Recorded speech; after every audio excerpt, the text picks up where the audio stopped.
running a bit late, but we are live. I'm just getting everything set up.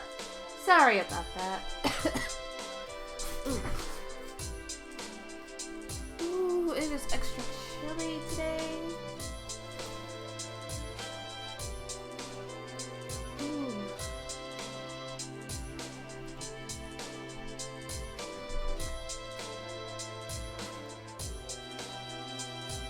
We're going to be extra.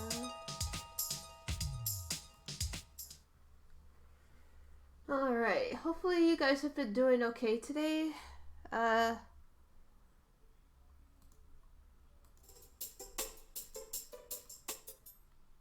see.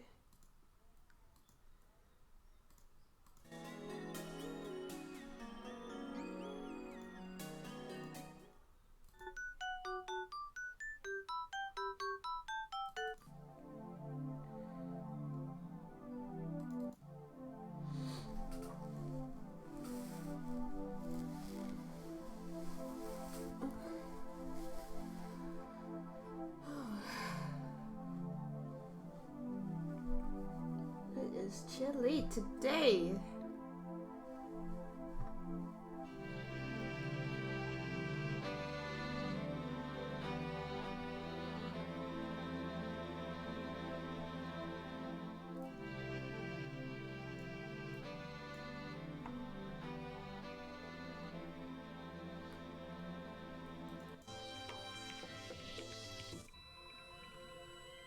I'm just playing around.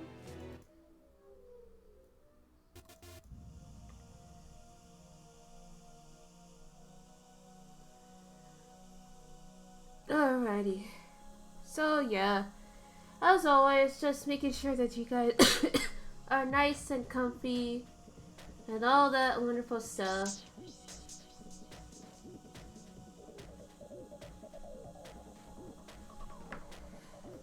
Just to make sure that you guys got everything that you needed. I'm actually just gonna mute this real quick.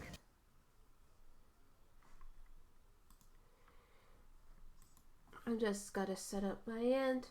But yeah, generally, like I said, I really just want to get everybody comfortable, get your snacks, get your drinks, your water, your blinky, get in blinky mode.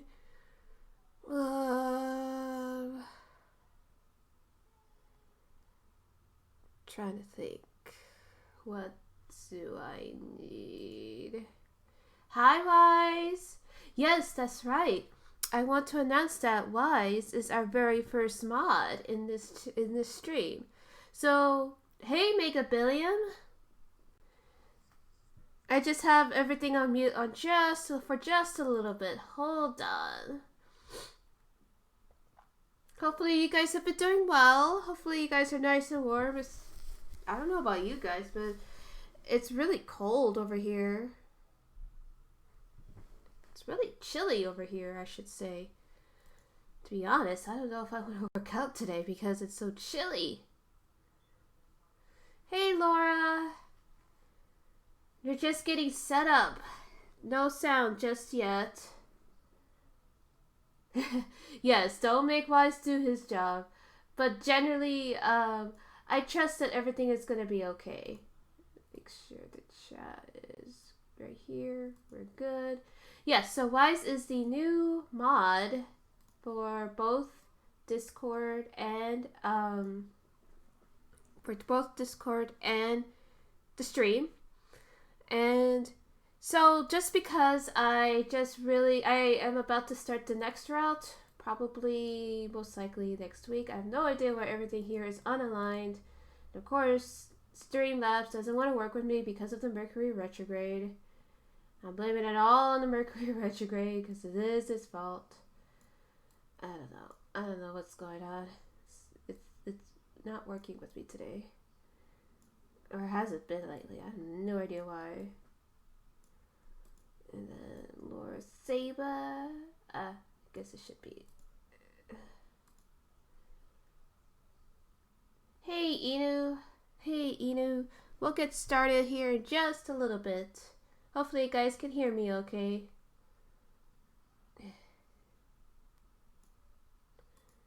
I guess I could make this a little bit bigger.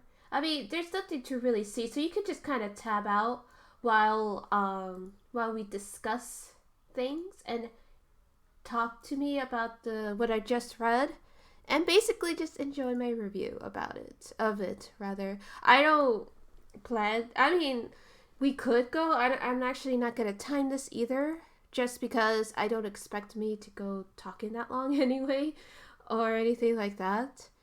So, but I am gonna start at 1:30. So right now, get a snack, get your drinks, get comfy, get into blankie mode. You should be okay. Hi Ash, welcome to the stream. You should say hello. Everybody say hello to Wise, the new mod for the stream, in case you just missed it. I know I probably said it like 2 or 3 times already, but just to make it clear what's going on. And actually, like the way I think about it too is like it actually fits because next week I'm gonna go to Spoopy week, and I think I may have to take back what I said about. Oh, so it's earlier for you. Okay, that's cool. Yay, daylight savings time. But oh, you're doing your homework? It's all good. Yeah, no, don't worry about it. This one is just gonna be a Q&A/review anyway, so don't worry about it too much. Yeah. So just like, I guess you could just enjoy the sound of my voice and enjoy the sweet beats once I unmute it, or take it off mute, I should say. Because I don't know if anybody can understand me through my allergies. It's always suffering in my allergies. But I think I may want to take back, and I don't know. Like, I still want to do something So I actually looked into it, and I realized that Corpse Party is going to take a lot less time than I thought. Because I finished one chapter within one stream, and assuming that the chapters are just as short. Yeah, allergies are fucking awful. I don't know who invented them. They fucking suck. Yeah, it's pretty short. There's only 5 chapters, and that's only if I just go straight for the ending. Yeah, there's only 5 chapters, and I mean, unless I want to try to 100% it or whatever. I mean, I guess, but I don't think I would. I don't know. But I probably would have to end up doing Doki Doki Literature Club for 3 streams and finishing everything off on a Saturday instead of Sunday. Or rather, on Sunday we could start the new route. But I need to figure. I guess that can work. I guess that could work because I'm gonna try to play it tonight as of this recording, and I'm also gonna I don't know. We'll see. We will see. Yes, so much planning involved. It's confusing. So much confusion. But I think as long as everybody or people find my videos amusing and or at least like enjoyable, then that means I'm doing my job. That's all I could say. So I'm just checking something real quick, and then I'll unmute the desk on my end. So how have you guys been? Hopefully you guys are having a nice weekend, lovely weekend. When it's getting chilly. It's finally getting chilly, I think, on my end. So hopefully, like, I don't mind the chill if I don't have to leave the house or get out of bed on time or whatever. But yeah, it's like awful.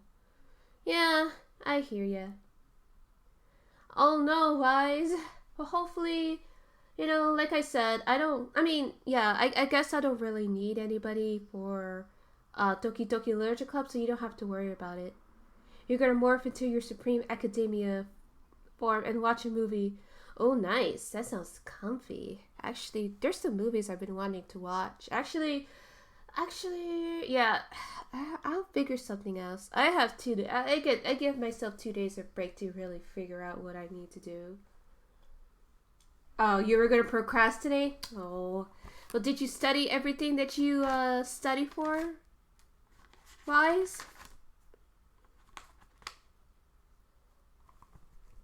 Let's see. Much to think about. Don't be like Lee, study. No, I'm sure your grades are fine too, Ash. I believe in you. I believe in all of you. Make sure you study. Drink water. It's not worth the set. Oh, I'm sure it's fine. Alright, we are unmuting, and for now, I'm gonna play Ash's favorite song.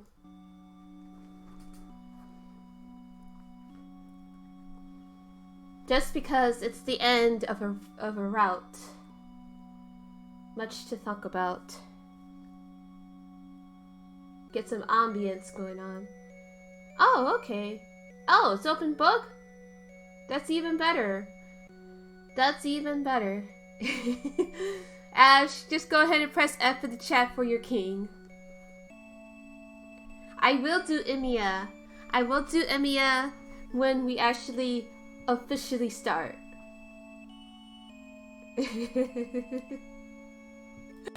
Press F in the chat.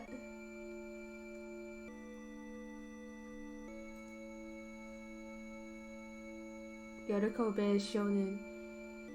Yes, truly is the fitting end for the first route. There was so much.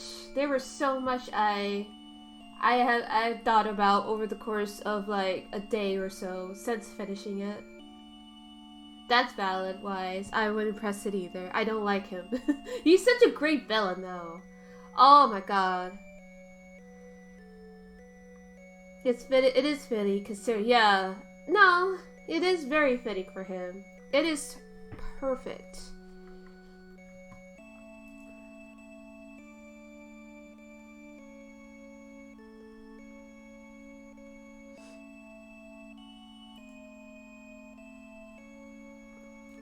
Very fitting.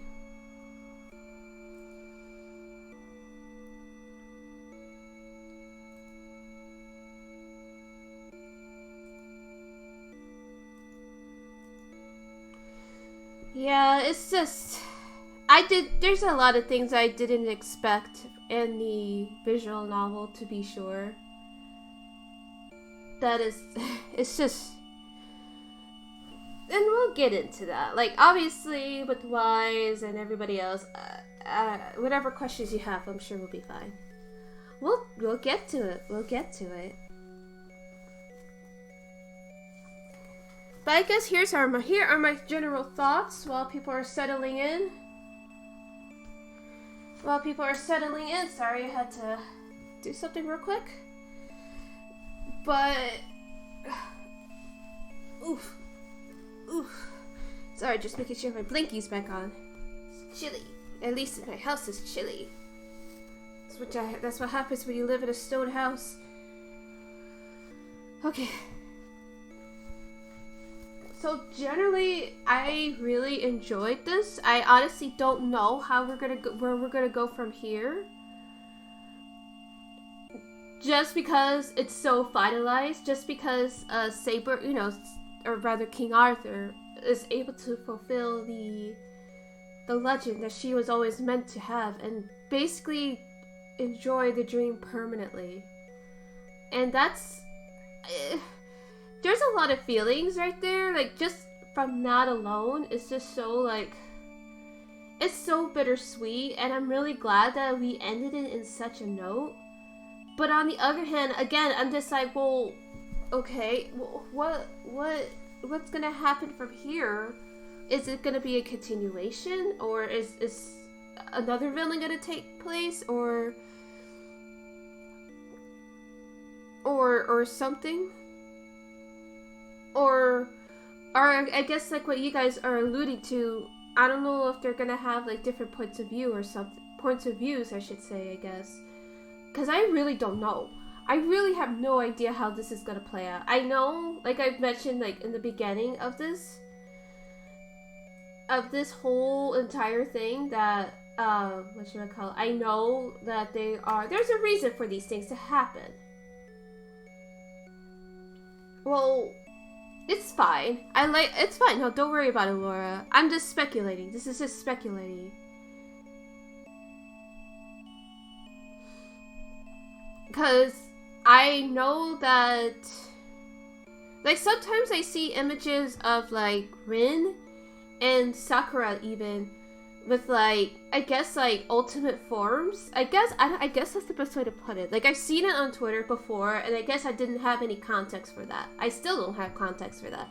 Because as far as I know, Sakura is like, alright, well, there's a little girl. I guess we'll just start now, fuck it. I mean, like I said, this thing doesn't really have a time slot. So generally, like, I really do like this route, but like I said, I see Rin and I see Sakura in, like, ultimate forms, and ultimate, I guess that's the best way to call it, ultimate, because the way they look super powerful. They don't look like themselves. They don't look like their general selves. Okay, so, like, with Rin, it looks like that she's wearing, like, a black bikini, although that could just be fan art, being fan art. And Sakura, she kind of looks, and her hair is both of their hair are much, much longer. They definitely look older. At least I think they're older. I don't know. Anime art is anime art is anime art, I'll just say that. But, like, they just don't look like their usual selves. Like, they don't have, like, that childish feel, so to speak. Oh, they're EFCO servants? Okay. Oh, okay. That makes sense. Alright, enough of this depressing shit. Let's get some good shit in here. Okay. They just happen to look like them. Okay. That's yeah, because I saw them and I'm just like, huh, what's that about? So, you're very welcome, Ash.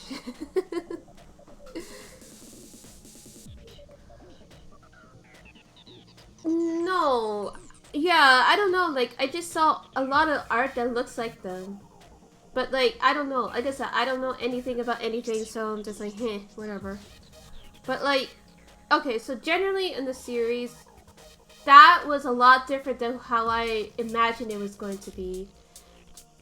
As in, like, first of all, it's clear that the war ends. It's clear that King Arthur finally fulfills the legend and she's out of it. So is King Arthur, like, out of the servant, I guess, warehouse? Like, she can no longer become a servant? Sorry, I had to turn it down because I can't hear myself. And I'm losing track of what I'm trying to say. But, like, I guess my question is, where do we go from here? Unless, because it does seem that, like, yes, we destroyed the Holy Grail.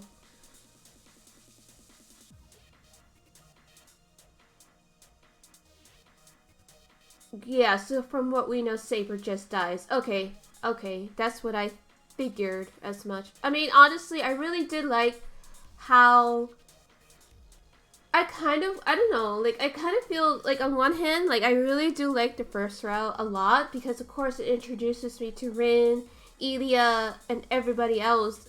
But at the same time, I also feel like it's also weirdly incomplete. Like, I feel like we haven't even begun to go through these kids' heads. Yes, we destroyed the Grail and Arturia goes back to her time and accepts her fate, thus fulfilling the legend of King Arthur. Thus being in her permanent dream. We'll just call it a permanent dream.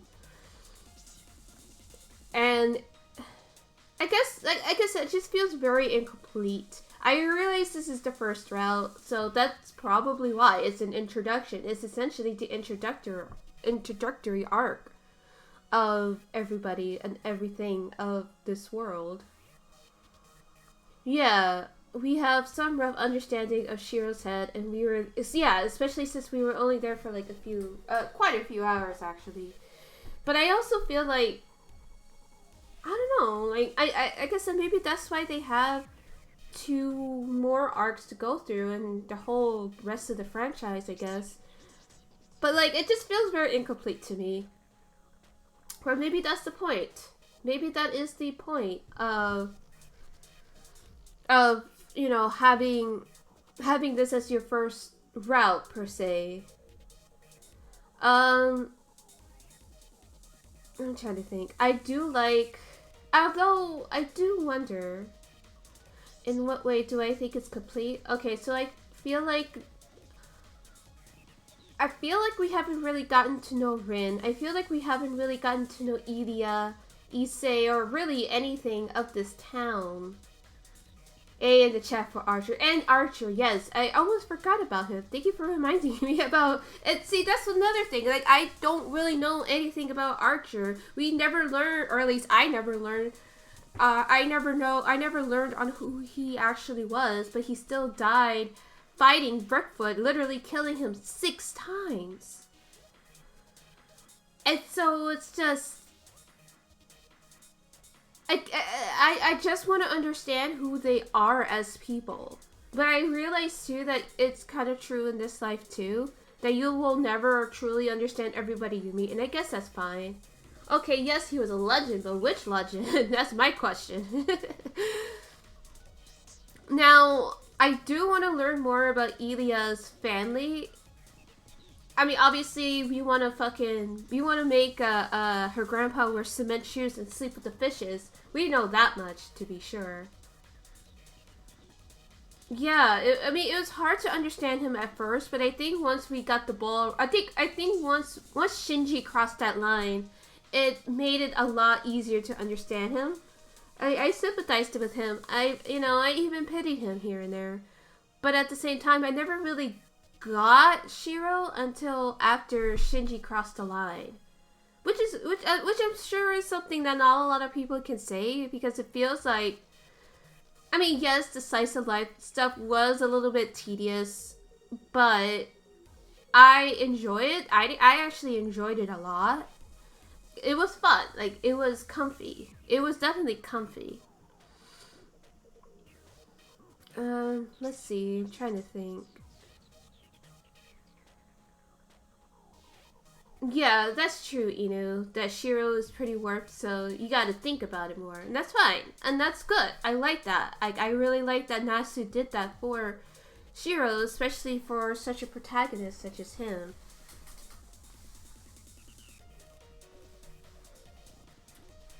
But I think you definitely need to at least be on the same page as him. As in, you definitely gotta want to save everybody that generally that you meet. Like, obviously, Shinji is fucking rest in pepperoni. Rest in fucking pieces for Shinji. You can't understand someone like Shinji. You can't necessarily understand a guy like Kyrie. And you can't really understand Carrie's point of view either, because he's fucking dead. We could only gather from what Saber, Emiya, and Kyrie tells us. And even even Taiga, here and there.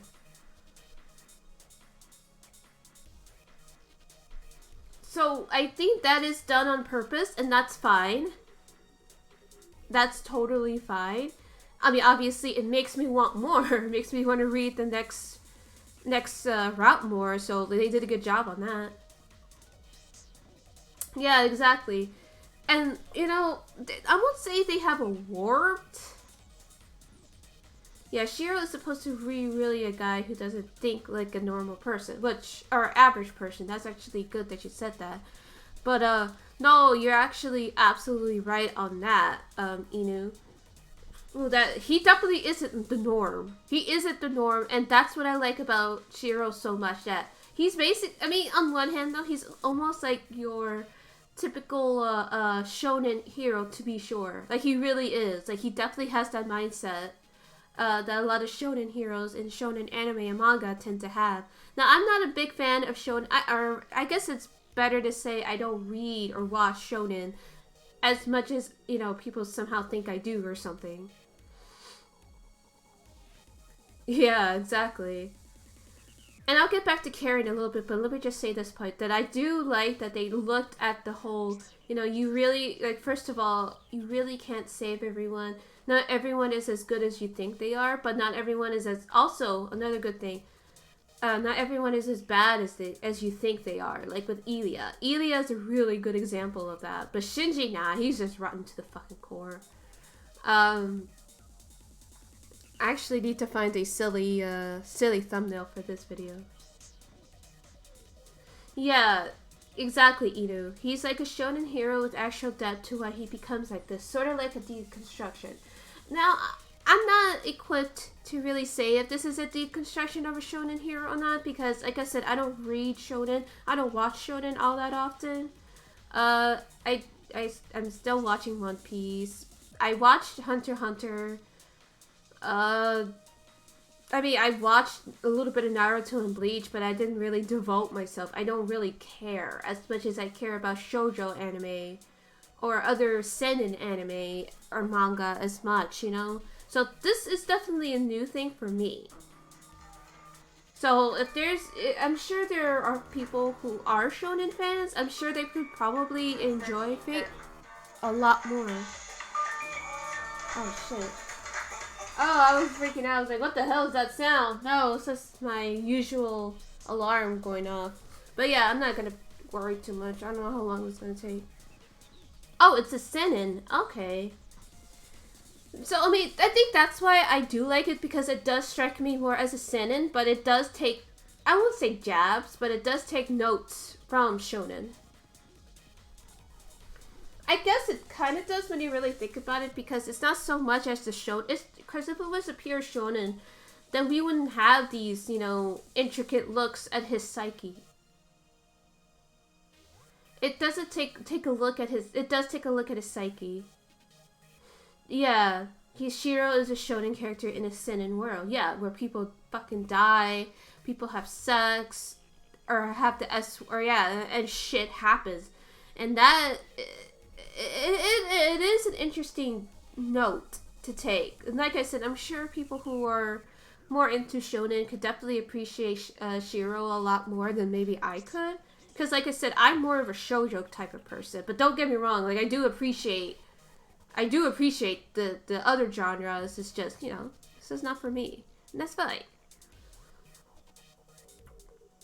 And, okay, so going back to Carrie, I honestly do think that Carrie... I won't say that people have warped versions. I think maybe it's my Umineko sense talking, just because I goddamn love that series so much. But it definitely makes me think about what Umineko talks about in terms of learn of truth, your own truth, versus learning new truth and replacing it with the old truth. And so what I like to think that Carrie is actually a good guy. That's why I say it's a deconstruction. People look at him like such a weirdo for being a hero guy. But shonen, the hero, yeah, that's true, you know. You're not wrong. You're absolutely not wrong on that. Yeah, that also helps too. That it's a visual novel. But yeah, going back to Carrie, I like from what I've been gathering, like honestly, I'm not gonna really take Kyrie's words very seriously, and only because I don't agree with anything he fucking says. Obviously, he's an evangelist. That's what he is. Yeah, exactly. Like everybody has their own truth in their eyes. Like how some people may look at me and say I'm XYZ, but someone else could say I'm ABC. But you don't know what the truth is until either you put those two truths together, or you go out of your way to replace those old truths with your new, whatever truth you have.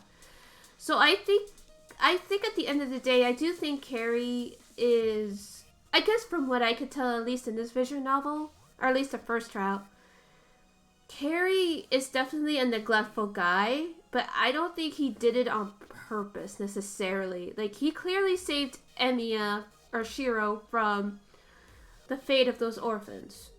Clearly, he really did just save their fates. His fate, I should say. from that. And yes, he is a very neglectful guy. Now, as for why he taught Shiro those terrible means of strengthening, oh, I think my personal theory thus far.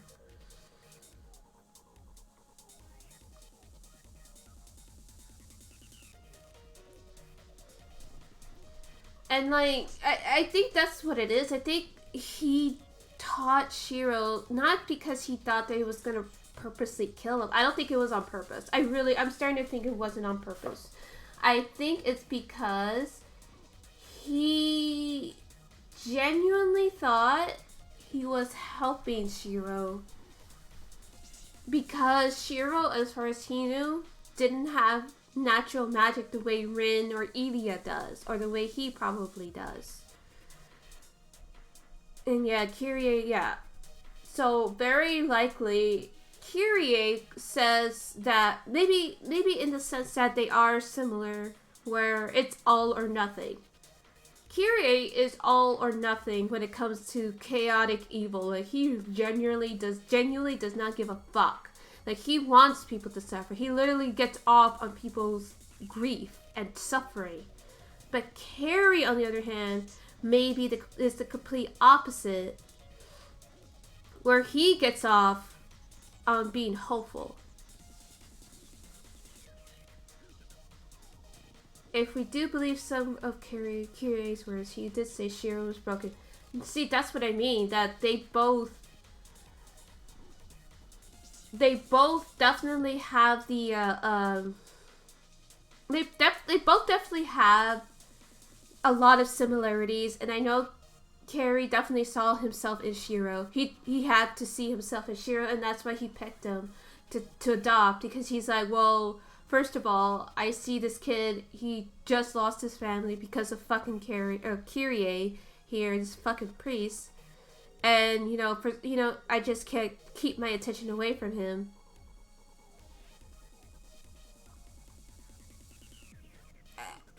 I think he did see a lot of him in Shiro, and I do think that the reason why that he was so neglectful is because, one, he doesn't want Shiro to get too attached to him, which, well, first of all, too late, because it's a little too late for that because he's already attached to him. Second of all, he's almost like a dog, where when dogs get older and it's their time to go, they tend to want to die away from the pack, or maybe it's just from their wolf instinct. They die away from their pack so they don't see it, so the pack doesn't see it. Oh, there's not really much to say about Shinji other than he's just a fucking piece of garbage. Like, he's just straight up garbage.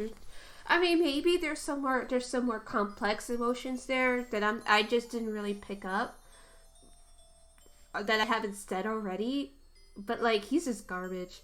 But yeah, going back to Carrie, I honestly do think that he intended to die away from Shiro. Like, if Shiro got the news that, oh, Carrie died in, say, Madagascar or something like that, then in his mind, maybe Carrie was like, it would be easier for Shiro to move on, but unfortunately he wasn't able to travel and he died in the house. Yeah, that's what I'm thinking. It doesn't seem like, if I'm correct, which I don't know if I am or not.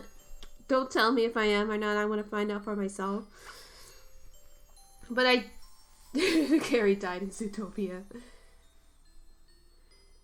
Yeah, no, that definitely wasn't part of the plan. I think if anything, he was about. Didn't Shiro say that he was about to head out? He was about to head out for another trip or something like that. Because if so, that will leave cadence to my idea that, or at least my theory, that he really was planning to die away from Shiro. That he didn't want Shiro to see his body, because Shiro already saw enough bodies to last a lifetime and more. So for him to see, especially someone like Carrie die in front of him, yeah, that would not have been bueno. That was not the plan. I'm just opening my water bottle.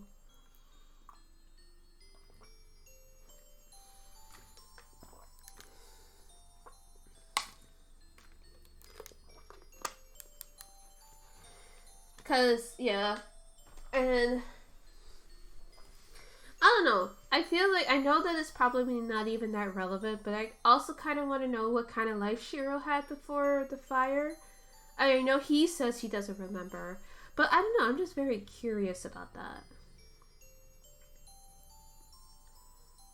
But probably the curse was too strong at that point, and Carrie couldn't do anything. As Shiro said, yeah, he just lazed around. Yeah, well, I mean, like, then again, like, I wonder.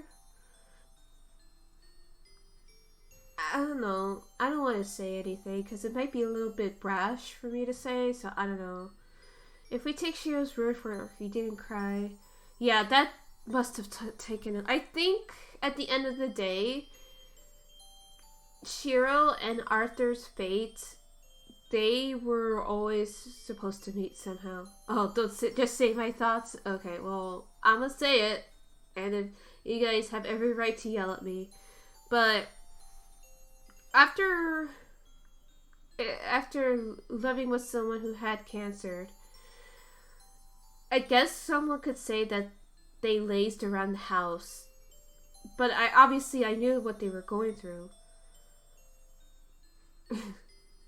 And I guess I'm wondering if the curse is akin to like cancer or something like that. I don't know why I'm getting this idea, but I guess maybe for Shiro, he's probably like, oh, he probably didn't realize. I mean, obviously he didn't know about the curse until like that fight, but at the same time, I guess that's the best way I could put it. Like, he was ill, but it's one of those things where it's like, he never reported, like, he would never admit it. Carrie, like, already wouldn't admit to a lot of things, like, about the magus, or about how the magic system actually worked, or how, the switches and everything.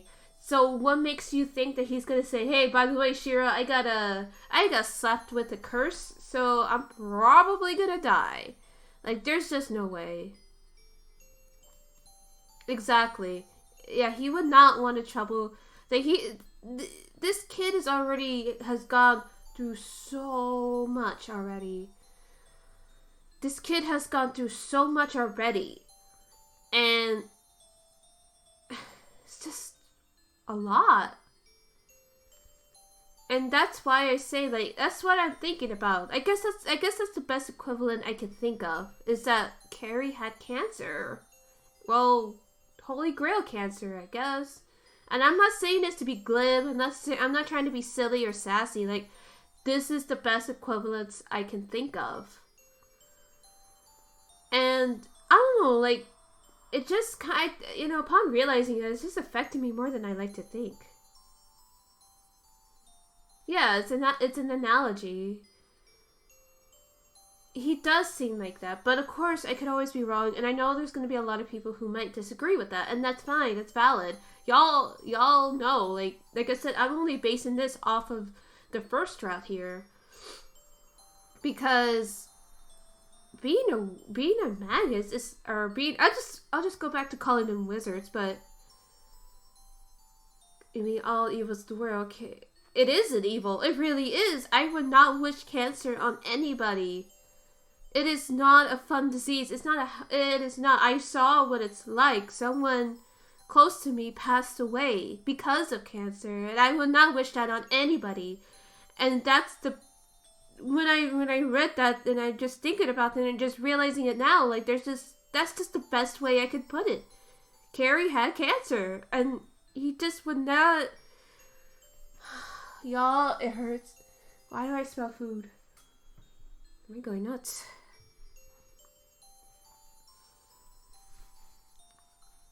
Sorry, I got a little emotional there, but generally, it's a lot, and maybe I'm making Carrie out to be more sympathetic than what he really is, Like, I know a lot of people have a lot of onions on him, and that's fine. That's valid. This is just my onion. And I think the reason why he was so cold to Saber is because I think he knew that if he had gotten close to her, he wouldn't have it in him to want to. He probably thought that he would either fall in love with her the same way Shiro did, or did say that he wouldn't be able to survive after Carrie died. Yeah. Yeah, that's true. I mean, and I kind of want to know their. I guess I want to know their connection a bit more on that, but I don't know if I'm gonna be able to in these routes. Oh, it's all good. It's all good. But yeah, what's it called? I think the reason why Saber considered him uncaring is because, like I said, either Carrie knew that he would fall in love with her, or he's just so focused on his mission, and he's just like, I'm not gonna tribalize this shit. If Kiritsugu knew the truth about the Grail, then it makes a lot of sense to be distant because he was gonna destroy his dream, right? A lot of that. Okay, so it is addressed in Zero, but like I said, I'm not gonna watch Zero until after I finish the routes anyway, so it's all good. Yeah, see, that makes sense. That makes sense to me. Because obviously he knows everything about it. You're right. He was appropriate in that regard, where he was just like, alright, I'm your master, you're my servant, this is how it's gonna be. Bada bing, bada boom. No talking about... It's all good. It's all good, Wise. Like, it's all good.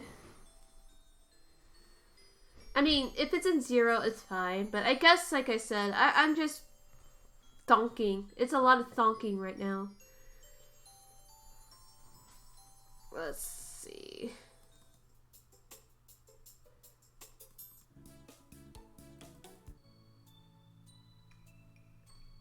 Well...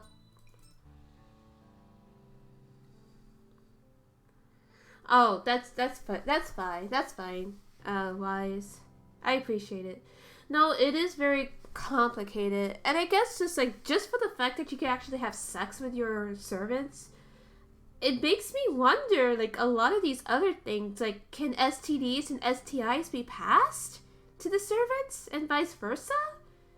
I don't know why I'm thinking that, but inquiry minds wants to know. Ever-present feeling.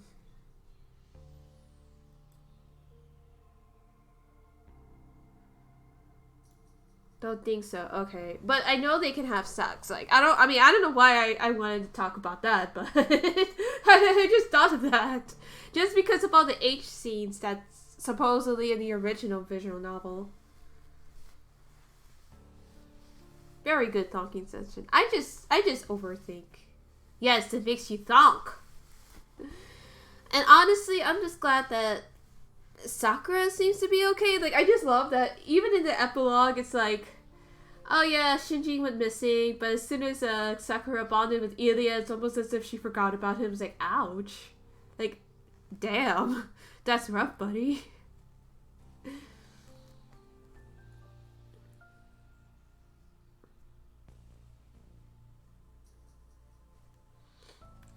It seems sort of like for the wizards, it's just action to view surface. Okay.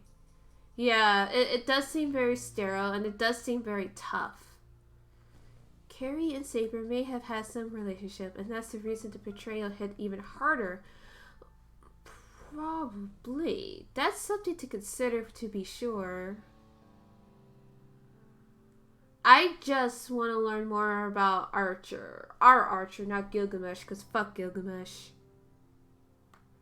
And also, Lancer was a real bro. But see, I knew he was going to fight Gilgamesh because there's just no way anyone, and I mean anyone, was going to be able to tolerate that guy. There's just no way. And there's just no way that he can even accept Kyrie's methods and his ideals. Very possible.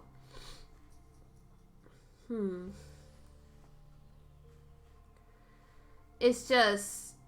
a lot of thonks. A lot of thonks.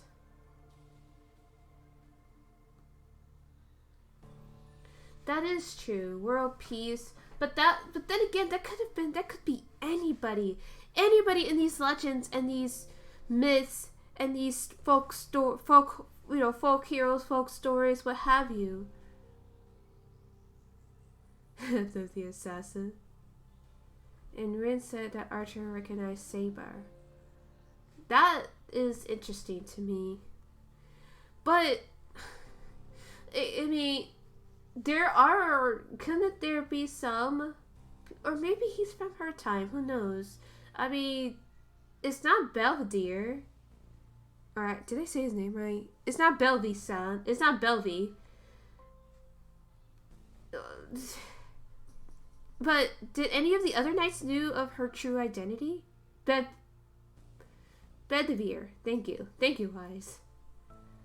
Archer may be an... Yeah, that's what I was thinking. Like, I'm sure there was more than one knight who knew not only of her identity, but also felt the way he felt. We don't know so far. Okay, I know Lancelot, he's a cuck. Now he's a fucking piece of garbage.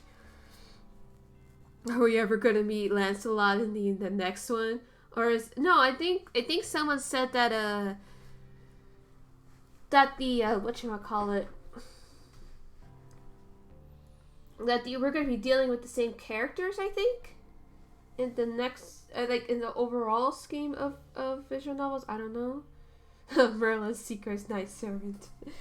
Oh, man. Much to think about. I guess if you have any questions for me, now would be a good time, because I can't really think of anything else. At this point, I'm just repeating myself. We know if they came from King Arthur's time period, they would at least be able to recognize her. That's true. That is true. Well, I know there are 12 knights at the round table, right? Or is there more or less? Oh, I don't remember. Yeah, we could do that. Yeah, we could do that, Wes. We can go through the characters. Yes, we've done Shiro and Carrie.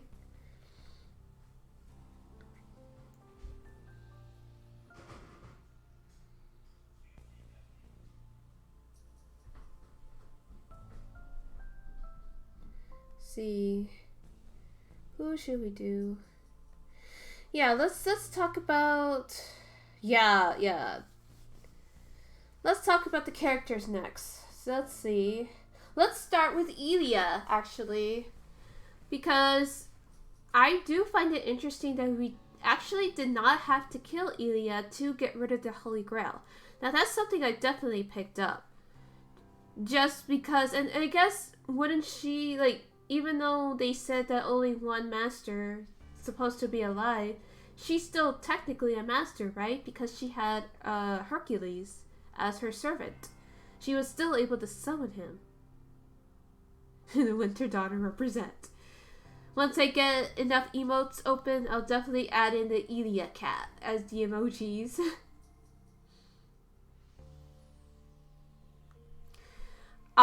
Thank you.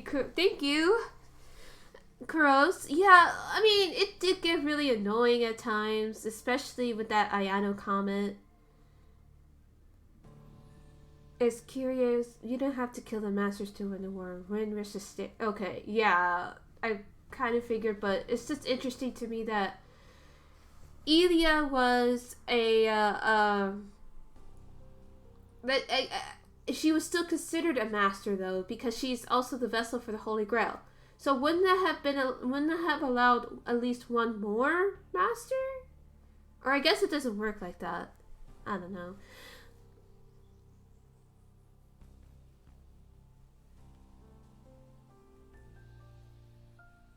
Oh, you're just taking advantage of my nervous disposition wise? How could you? Well, yeah, that's what I was gonna say. I figured that he was just, I don't want to say old school, because it's clearly not that. It's just annoying. I think the worst thing about his white knighting bullshit is just, it's annoying at worst, and just I'm just gonna roll my eyes. You go whatever, because whatever, Shiro, whatever. Okay, so there's only 7 command seals. Huh. Like I said though, I do find it interesting. I don't know, maybe I have to read more literature on Ilya. Kiritsuku definitely has some old school point of view of white knighting. Protect girls and women, sure. Okay, Pops. Yeah, no, definitely. He's a boomer after all. Long Natsu quote incoming. Okay. But, I mean, like I said, I don't mind it that much. Like, it does speak to me. I guess as far as Shiro's, like, white knighting is concerned, it doesn't, I mean, yes, like I said, the worst thing is just, it's just like, it's annoying as hell. It's annoying. That's the worst thing I could say is annoying.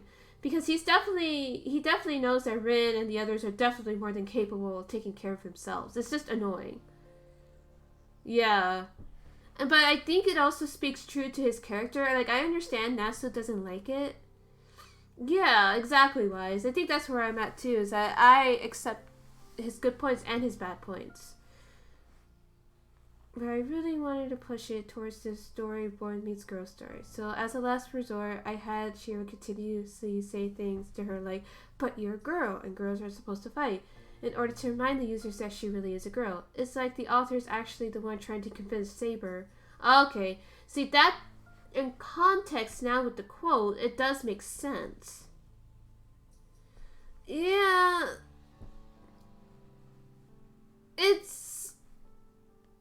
It's one of those things that it probably could have been, the scene itself could have been done better, or I don't know, like, it just, I don't know, I guess the best way to put it is that it kind of fits Shiro in a way, just because I guess he's just trying to, first of all, like, you know, take in the idea that yes, you are, or not take in that, not that he taught him or anything, but just be like, oh yeah, I'm totally a superhero, protect girls and women. You know, you're a man, that's what men should do. I mean, you're not wrong, but you should also protect yourself. But anyways, that's besides the point. The point I'm trying to make is that, I mean, that's also a good point, you know. Wanting to protect Seiba because he loves her and wants her to look at herself as a person is fine. Yeah, it totally is. But saying it's because she's a girl is silly. Well then, yeah. But then again, it also looks. But I guess the way I think of it this way. That's why he wanted to protect Sakura, not just from Shinji, but just like in general from the war. He wants to protect Taiga, but she ends up getting fucked over thanks to Shinji here at the school. Rin, just because she's Rin, and just because, I mean, yes, she's capable and all that, but he still, like, wants to protect her. No, it didn't help, but I'm just saying that, like, and with Seiba being the way she is, that I'm just a tool, and she really internalized that, like, holy shit, we'll get to that. What's it called? Crap, I lost my train of thought. No, the point I'm trying to make is that because Shiro is surrounded by girls and women, he wanted to step up. He wanted to be that superhero, and I feel like it almost ties in pretty well with his ideals until finally they had to literally slap him in the face. It's like, shut up. And I think that's a good, I honestly do think that is a good moment, not just for Shiro to learn, but for the reader to learn. Yes, we did learn more about Shiro and Saber the most, definitely. Absolutely. That's why I say it feels incomplete. Yeah. No, I definitely see what he was trying to do, but I also think I guess you could say it's more of a mixed blessing, because a lot of boys and a lot of men, young men and men, still carry this idea that, you know, women are these delicate flowers, and yes, absolutely, you should protect your family, but you should also protect yourself. And I think that's a good message that Nasu was trying to say. And yeah, Shiro changed the idea for some. It's good. It is good, because there's just some people that you can't save them from themselves. That you can't save yourself from Kirie cannot save himself from himself because this is what he wants. Same thing with Shinji. Same thing with Gil. Same thing with Lancer. He did his best. We actually, I like to think that we actually saved him in a way, and I'll get to that. But mostly, I really do think that it's a good lesson. It definitely could have been done and stated better. That you shouldn't just protect women and girls, that you should also, consider them as people. It's just very muddy. It's very muddled, and I think the problem there is that Nasu didn't want to fully go all the way with it, which is understandable, and that's fine. But then again, this isn't I guess this is the piece to do it. Yeah, he definitely moderated. He definitely, pulled back. He definitely is more willing to accept that women and girls can definitely fight on their own and that they're not delicate flowers. But I guess the point I'm trying to make is that I guess this kind of ties in with Elia too, because not all girls and women are good. Oh yeah, no, it definitely hits. It definitely hits. And I guess what I mean by that is that, I won't say, yeah, Elia has a very warped sense of stuff that she thinks belongs to her.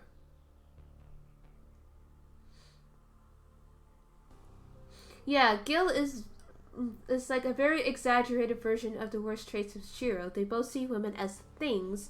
Of course, early Shiro wasn't as bad at all, but he's still an extreme version. And you're absolutely right. He didn't see them entirely as independent people, and I think that was an unintended consequence that Nasu put in at least maybe this route. I don't know about the other routes. I'm only speaking for the first one, and I'm only speaking for myself. But I think that's the point Nasu was unintentionally trying to say, but because he didn't fully go all the way, and that's why it's coming up as muddy as it is, and it's fine for as a woman, a cis woman, that's fine because an attempt was made. It's still successful, I think, because it still brought home the point that, yes, Saber is literally human, that she is literally a human being. But not just that, not just the fact that she's a spiritual being or even a servant. She still has feelings. She, Rin, Ilia, Taiga, all these female characters are women. They are independent.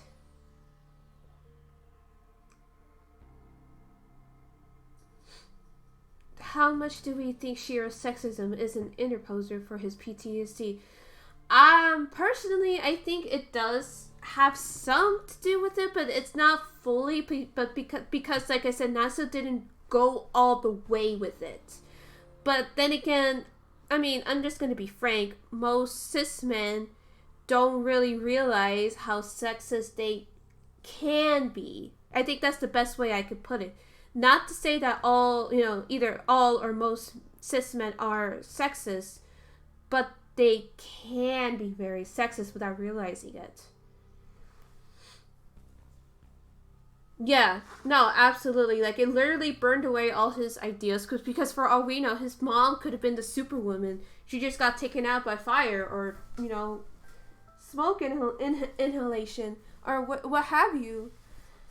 And Carrie is probably such an old school kind of guy, and especially since he sees himself as a superhero. Like I said, his own sexism was hardly challenged. Yes, he had Saber, but he never treated Saber as a person. He just treated her as a tool. And I think that's the problem. And I'm pretty sure, I'm pretty sure that Elia's family, I think it was Elia. Was it Elia's family who hired him, or was it somebody else? Or it was Tosaka, right? Or it was somebody. No, I think it was Elia's family, because I'm pretty sure that if he went to Elia's family at that time, it was the icebergs. Okay, that's what I thought. Yeah, exactly. That, and I think, like I said, like with Nas, I mean, it's just a factor, and I think because Nasu is at the end of the day, Nasu is a straight, is not straight. I mean, could be anybody. Is a cis man, and because of that, he was, like I said, he didn't fully question his own biasness, because I do think that we, and as a cis woman, I have unfortunately some ideals about men that may not, about cis men that necessarily may not be true, but unfortunately because of my own experiences and my own excuses or whatever. Oh, okay. Oh, a mushroom. Okay, my bad, Nasu. I'm sorry. We don't know their gender. Okay, so, but to be honest with you, I may not have read very much, but this very much sound like a man's writing, because usually, and I mean usually, women tend to really, well, they could, but like I said, like I mean, you did say there's a possibility, but I think the point I'm trying to make is that cis men and cis women, we tend to think of each other differently. We definitely should understand each other more. But I guess the point I'm trying to say is that Nasu may or may not fully understand what it's like to have certain expectations as a cis woman. And I'm using cis because the trans, having people who are trans in this world, or non-binary even, there is a different set of expectations. In fact, I do not have that type of experience, but I'm not saying cis and trans just to kind of put one or the other one out of the equation. I just think that as far as the novel's focus, the focus of the novel is just cisgendered people. As far as I know. I mean, I could be wrong, and I just didn't pick up on it. But as far as the cisgenders go, I'm just saying trans does to leave people out. In this story, it shows how hard it was to understand each other, and it took a whole war and Saber and Shiro, very similar people, to understand each other. Shiro did not truly understand Rin or Ilya at all. He did not, and I think that contributes to his sexism as well. His taught sexism, I should say. Obviously, no one is born sexist. No one is born these things. Someone had to teach him that, and, it was Carrie. I don't know if Carrie is a boomer or not, but I'm calling him a boomer. Yeah, it is very different. Like, Full Metal Alchemist is written by a woman, believe it or not, and I actually need to read the manga. I've only seen the 2003 anime, but from what I can tell, it's so good. It's so good. It thinks about so many things. Of course, not every woman author or manga artist or what have you, we don't think alike, and that's beautiful. That's great. That's awesome. I'm glad we don't think alike. Okay, so the Fate Realm probably has more of his earlier versions. We'll go back to, okay. Yeah, okay. See, that's what I mean, is that, like, it's clear that Nasu probably hasn't really realized, like, how much, like, when I say that they took away Saber's womanhood, I'll get into that a little bit. Yeah, we had the discussion about that. But like I said, I still think it works with him. I just think that if he was more focused, if they were more focused on the sexism issue or the sexism part, and I think if you either read some literature or talked to some Japanese feminists, I think, and other, like, not just Japanese feminists, but other intersectional feminists, rather, I think the focus and the point of the sexism in Fate would be a lot more focused and a lot less muddy. Not clear cut, because nothing in this life is ever clear cut. if he was able to, sorry, I'm so sorry, I need to stop doing that. If they were able to do that, I think they would get the point more clear, more focused, and less muddied.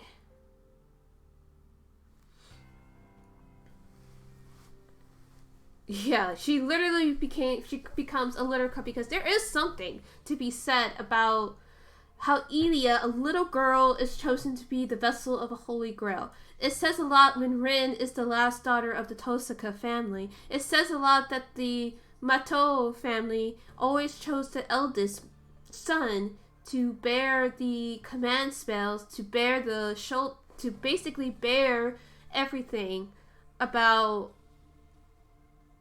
bear their will, bear their pride during the Holy War.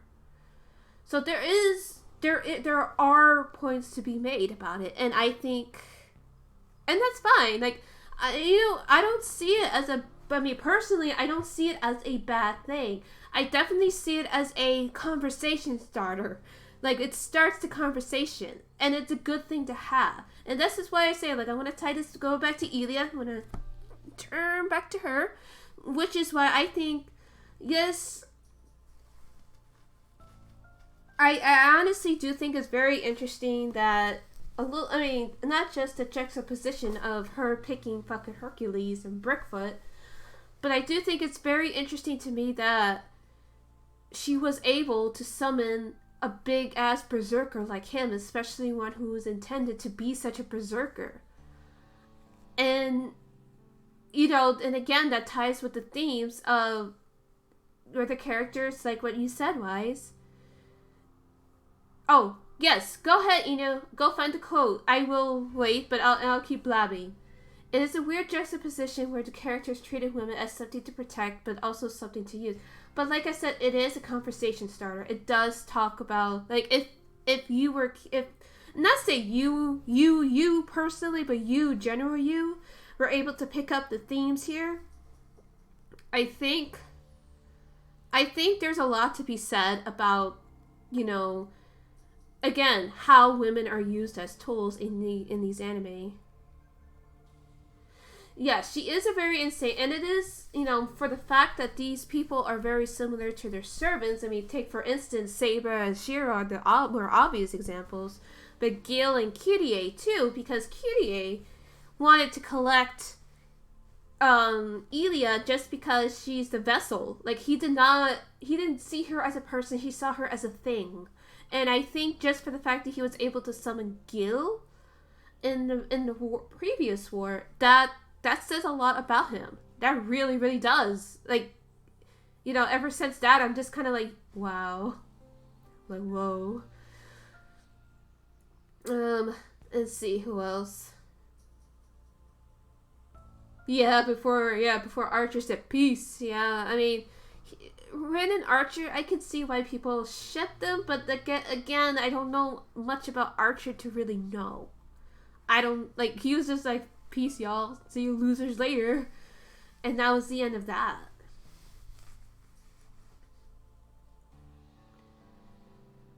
So, there's just a lot of thonking here. I mean, at least from a feminist point of view. They're both smug tsunderes. But, like, the thing about it is, too, is, like, I just find it... I guess, like, I don't mean to turn this... Well, I guess I did. I mean, it's just funny to me how... I'm sure there's a lot of dude bros who will probably be like, there's no feminism at Fate Stay Night. What are you talking about? Like, this girl's just making everything feminist. It's like, I'm not doing nothing. I'm just taking the material and I'm interpreting it through my eyes. And as someone who, likes to think about a lot of things, this is what I'm coming up with, man. I do what I do. It also interesting to me that Archer does his, like, he is literally protecting Rin. Yeah, it was so cool when Shira punched Kyrie in his chest. Yeah, boy! My longest yeah, boy ever.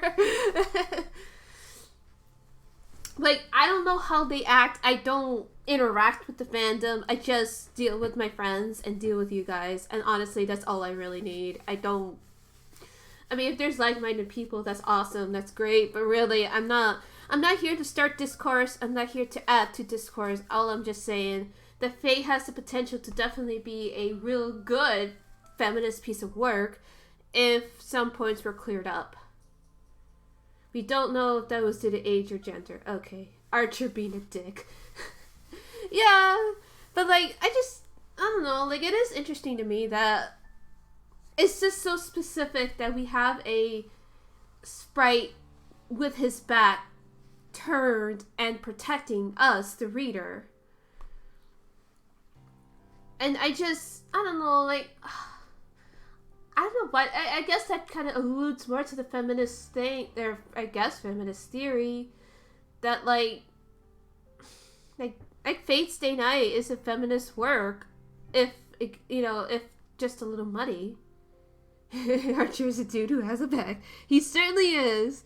But he also wants to protect Rin, and he also can fight melee, even if it's not his best. I'm just saying. Supposedly. Archer was basically the guy for Shiro in this route. He was saying, I feel sorry for Saber since you're treating her this way. Yeah, that was kind of an oof moment, but he is also not wrong.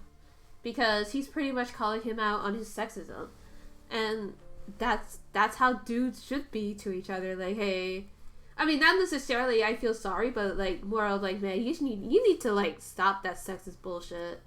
Because at the end of the day, again, I'm not saying Shiro is sexist. He definitely has some sexist ideals that came with his PTSD and that came with his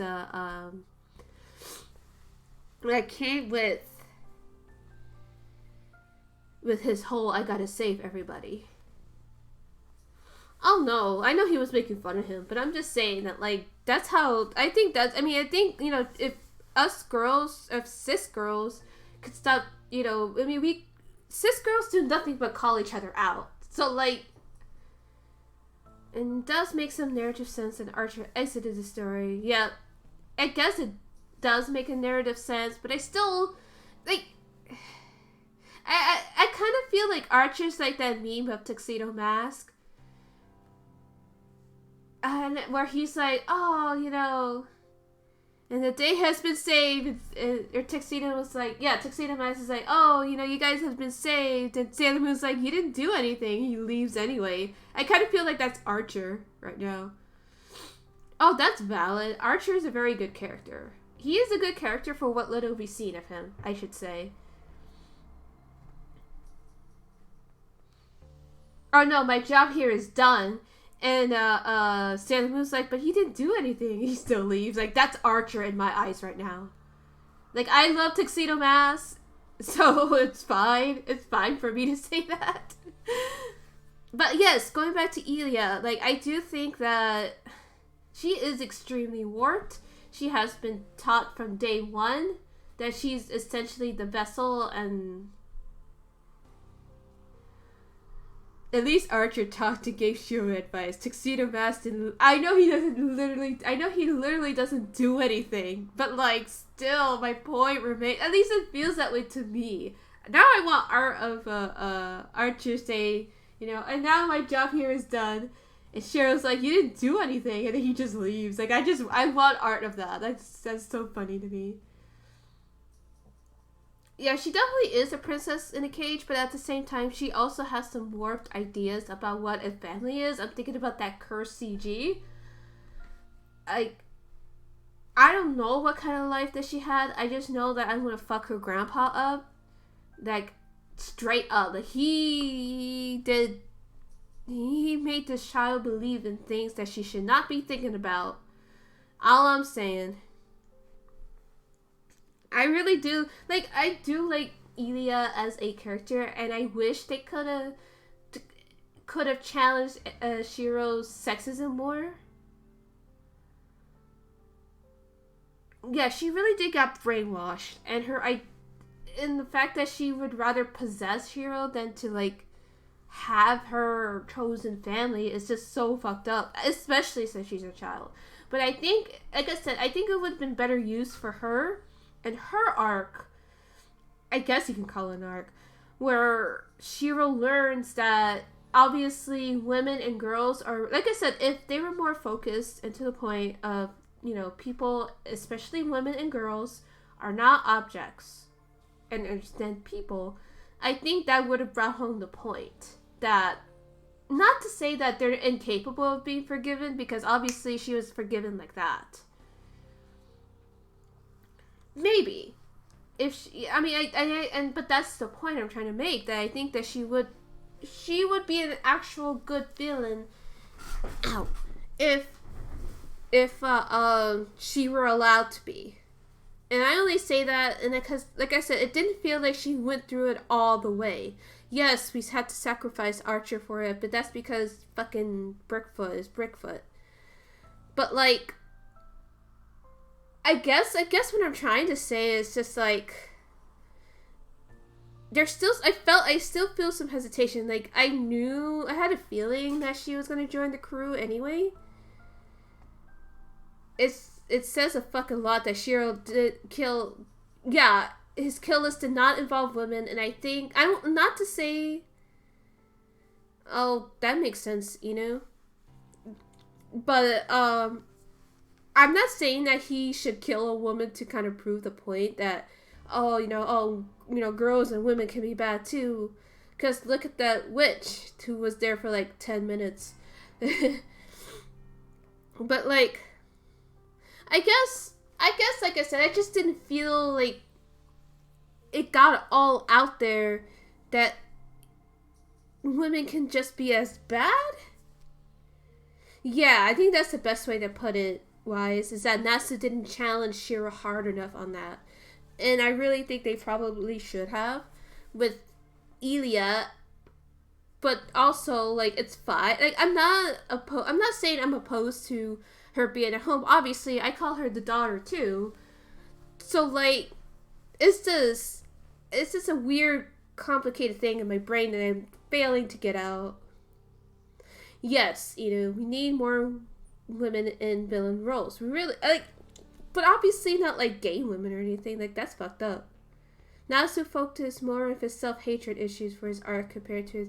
And that's fine. Like I said, that's fine. And I think that's why I say, like, if it was more focused, if they read more literature, talked to intersectional feminists with regards to these characters and where the story could go, then I really do think the story could have been a really good point on feminism. But I also realized, too, that Fate Stay Night is not necessarily that, but it could be, especially with the idea and themes brought on by Saber. So I feel like it could go either way, and I wish Nasu would have gone all the way with the sexism point, but I understand why they didn't.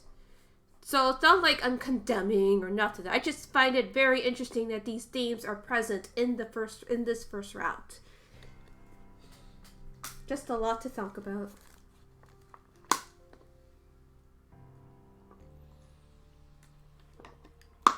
Like I said, if other people were more perceptive on that, I think maybe there definitely would have been a conversation on it so far. But like, obviously it doesn't seem to be the case, and that's fine. Maybe I'll help bring that along or something, but I just think it's a very interesting... There's just a lot of interesting things and stuff that he did within this first route that I was like, huh, that's interesting. Or even, like I said, having Elia herself being the vessel of the Holy Grail. Like, I literally thought the Holy Grail was like a cup or some shit. Not an actual person or coming through an actual person.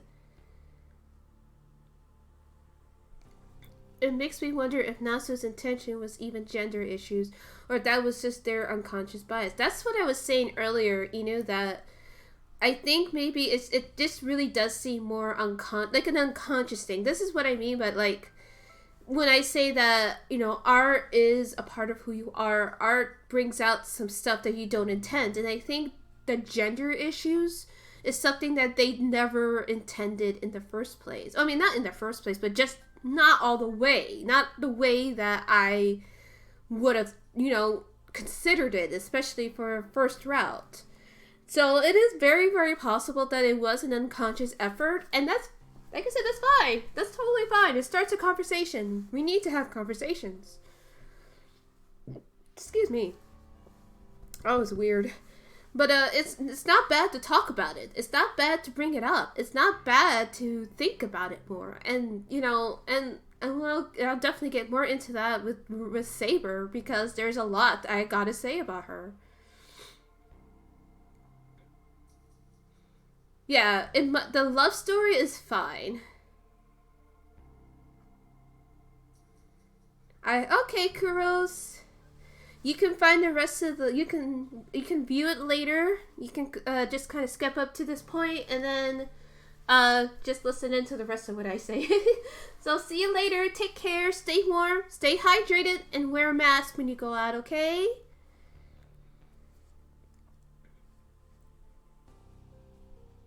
So I kind of feel. I kind of feel a way about the love story. I I get it, because you gotta think of it this way too. Saber is not like the typical women that he's ever dealt with. Like, you gotta deal with Taiga. Taiga is Taiga. She's very absent-minded. She's very airheaded, and I mean that in the most loving way. You got Sakura, who's very much a Yamato Nadeshiko. She's very passive. I won't say she's quiet. They did. Oh, of course you're gonna say that, lies. Hi, Rob. Excuse me. We're doing a Q&A session here. The way I think about it too, I just kind of think about. Now, let's not start let's not have infighting here. But I just kind of feel like Shiro fell for her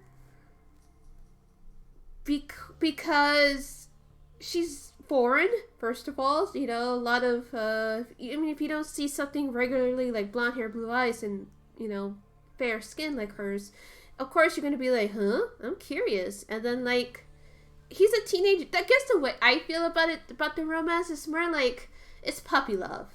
It's very, very, very much puppy love. First of all, Shiro is very much a traumatic guy. Like, he is traumatized. And not to say that Sakura has been nothing short of kind to him. She's basically a little sister. Like, she is sister-zoned.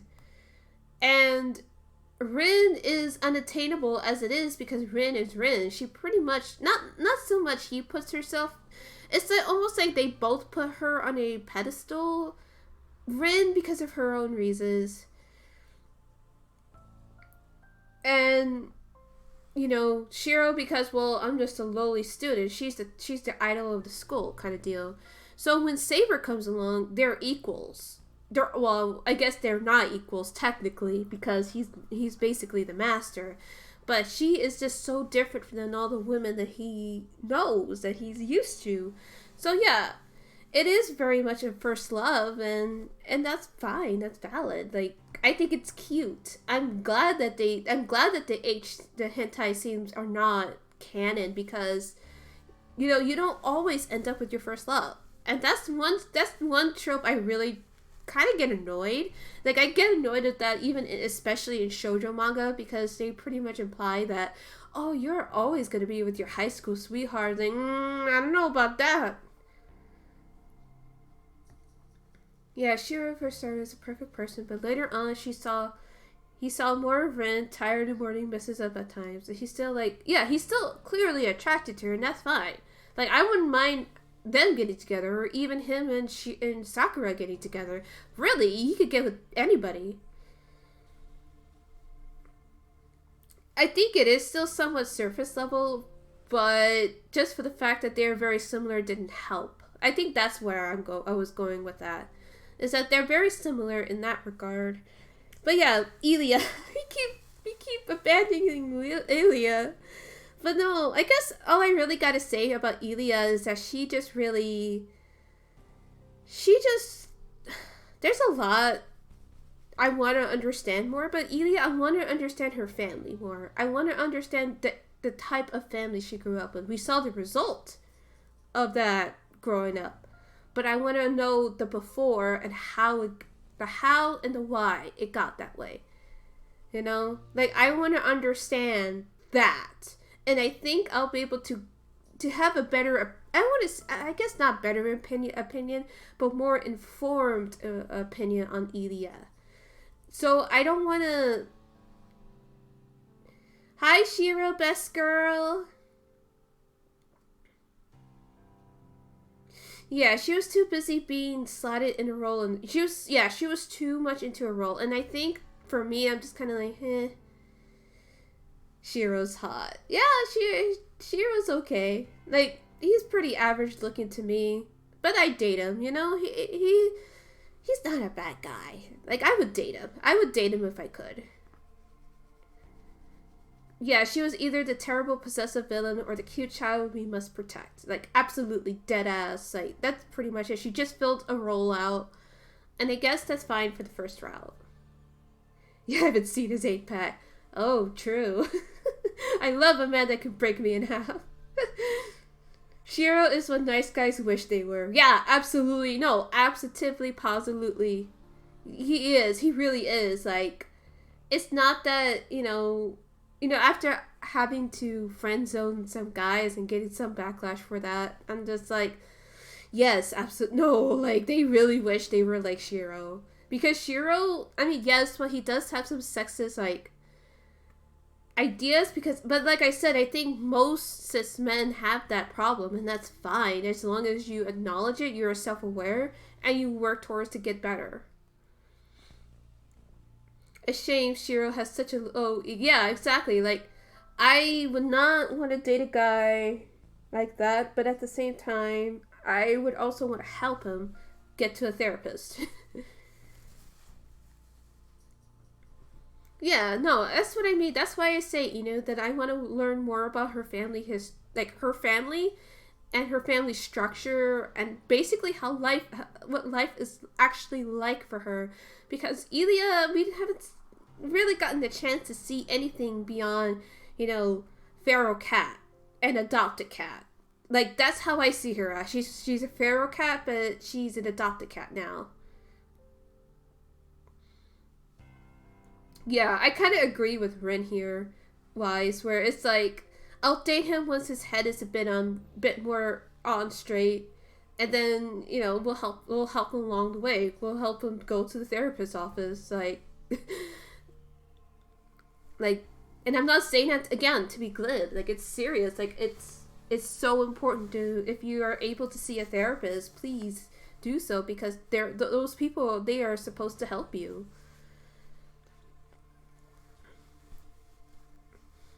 Like, and it's not, I mean, as much as I want to date somebody or have date, or even, even with my boyfriend or whatever, I don't want to be, like, I have my own problems and he has his own problems. I don't want to burden him with that. Yeah, so, actually, I'll just say one last thing for Elia. I just really want to learn more about her. I want to learn more about her. I do want to protect her, but I also want to understand why her grandpa chose her to be the vessel of all things. Aw, she's best girl, Shiro best girl. But yeah, Ilya is fun. I do like her. And I want to learn more about her, so I really hope the next route allows that. Oh, that's Shinji? Okay. Shiro, Ilya, and Kirie, top 3 characters. For me, it's still a little early to tell. I'm still kind of on the fence on Rin. So let's get to Rin, actually. Now that I'm on the subject. Rin.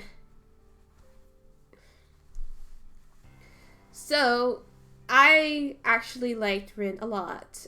She's god tier. She's pretty poggers. Yes, she is. Sakura, I feel like I kind of... Oh, we forgot about Sakura. But I'll just say... So I guess, unfortunately for Sakura for now, I'll just say that Sakura... I like her. I want to see more of her. I hope we see more of her. That's all I can say. But Rin is such a good character. Like, oh my god. I know people, like... Now I understand why people like her so much, because she's just so good. Like, yes, she donks a lot, but I also like that she teases Shiro and Saber so much. That's fine, Shiro. Shiro's best girl. She's such a good character. Like, I just really like her a lot. Like, I guess it's because she's our proxy for learning the magic system and stuff, but I just find her so entertaining. Like, I mean it in such a in the best way possible, because every time she's on screen, I'm just like, yay, Rin. Yeah, she is very charming. She's very charismatic, and you know, and I'm so glad that she survived this route, because I was genuinely upset. Like, I was really upset to see her, like, you know, spraining her ankle and spilling ketchup all over herself. So, like, I'm just so glad she survived, because she's such a good character. Like, she wears a mask really to protect herself. That's true, Wei. So she doesn't have that much of a dynamic arc, but you can definitely see some things to have changed over the course of the route. Yeah, she also has really good fashion sense. Very good. Red top with a cute black skirt. Very cute. Very chic. We stan. But as far as, like, I just want to learn about Rin. Like, I'm glad that the prologue started with Rin's point of view. But, like, I wish it kind of stayed that way. No, it's there. It's definitely there. And I appreciated that a lot. I appreciate that so much, but, like, I want more. This is what I mean when I say that it's incomplete, because it's mostly about Shiro and Saber, which is fine. But, like, I want to know about... I guess not really so much know about Rin, but I want to see what's in her head. Yeah. Yeah, I'm not disagreeing there that she should have been the main character, but, again, I understand why. Oh, excuse me. I will definitely, I hope one of these routes is in her point of view, because honestly, like I said, it's such a joy just to be in her head. Like, she really is charming. Like, she just charmed me a lot. Like, I guess it's just because she's just so, she's funny. To me, she's really funny.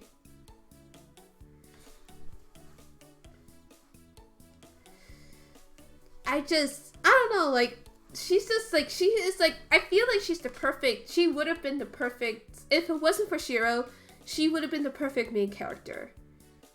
Like, straight up. Like, she could have, because seeing Rin is such a solid character. She doesn't have any big nerd. Yeah, she really doesn't. I think the only thing I would have to say is that Rin tends to postulate a lot, and it does get annoying here and there. Because at times I feel like when I'm theorizing and thinking myself, it's like she has to, like, no, it's this way. It's like, okay, Rin, whatever. But other than that, like, it's not even that, and the thing is, it's not even that big of a deal. I think Rin works because it's, like, the side main character, partially due to how, like Weiss said, she doesn't have much growth or dynamic. Okay, that's fine. Charismatic characters I really like, but it's not like what... Yeah, that's fine, Inu. I guess for me, I just prefer Rin in terms of the main character, simply because I feel like more action would be happening rather than with the... I mean, like I said, the slice of life is fine. It's fine, but I think from here on in, I don't think we're going to be dealing with any slice of life stuff. I don't know. I don't know nothing about the new route.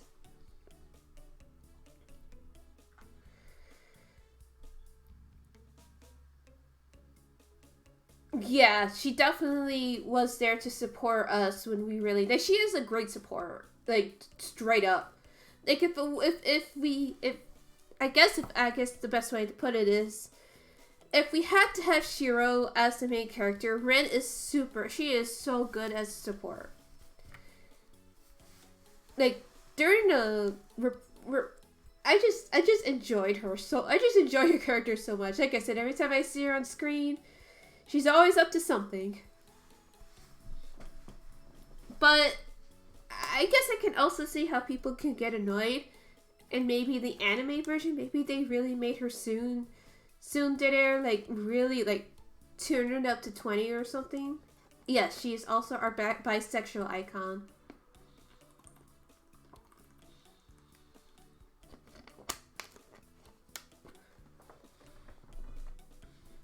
You're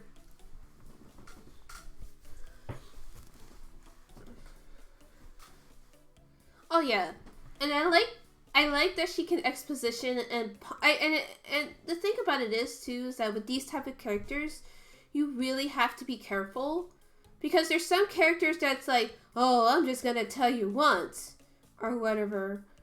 Yeah, she was hitting on both of them, but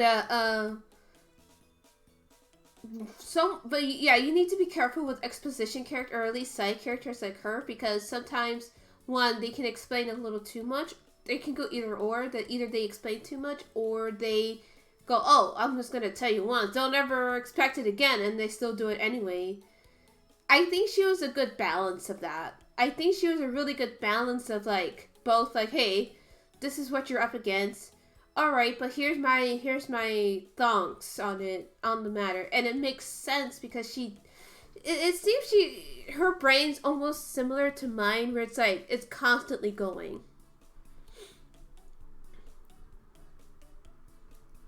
Nasu's main thing is explaining a million things for hours. Yeah, and Rin is the perfect one to do that, honestly. And like, but it makes sense because she does seem like the kind of girl who wants to be the top person in everything, and it makes sense. Like, all right, yeah, no, she's more than capable. Go for it, Rin. And she doesn't take a back seat to anybody, really. If anything, the only reason why she's in the background at all is because we have. I guess the best way to put it is that we're forced in Shiro's head, and that's why I say I actually wouldn't mind being in her head more.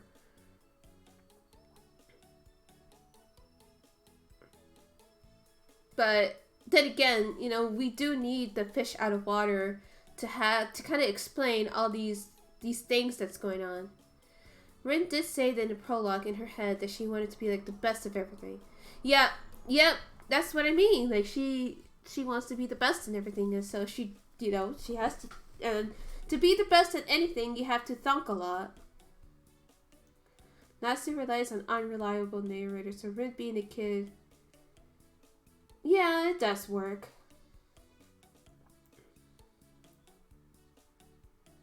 Oh yeah, no, I think there are cracks in that for sure. It's just that with Shiro is wide as the Grand Canyon, and we gotta work on helping him first before we can help any other ones, because who knows what kind of pain that Rin and Ilya both are carrying by themselves. Like, yes, we were in her head for a little bit, and yes, we don't see the cracks, but that's because she thinks so much that she doesn't even allow herself to see the cracks.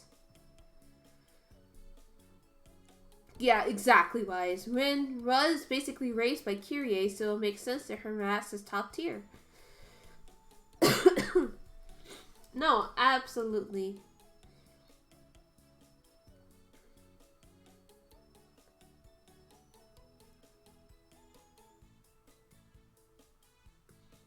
Like, that makes sense. I guess it's one of those things where it's like Rin probably unintentionally thinks, if I stop thinking, then I'm gonna realize how lonely I really am, and I don't have time for that.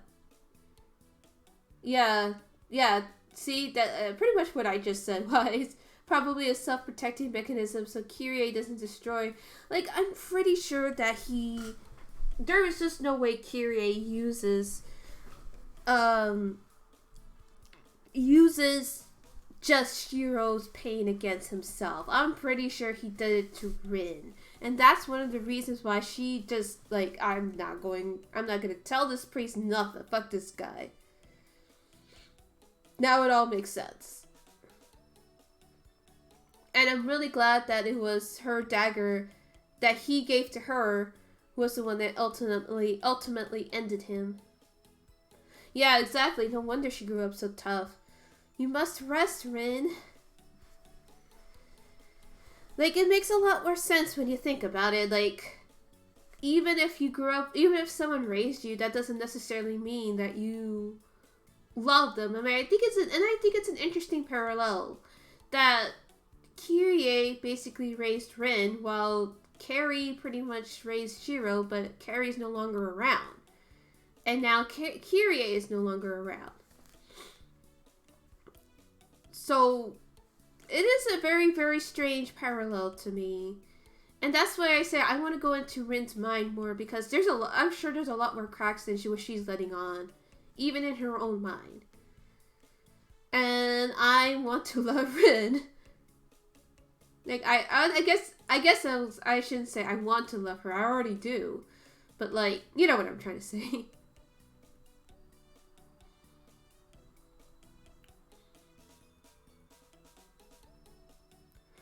Yeah, no, like I said, it hurts. I think one of the biggest cracks in Rin's POV was her father leaving her as a wizard instead of a father. No, I love you. No, I'll miss you. No, just wizard stuff. Manage the basement. Keep the association in your debt, etc., etc. It's more like, I feel like that they purposely are not attached. Like, they purposely keep themselves detached because, it's a war.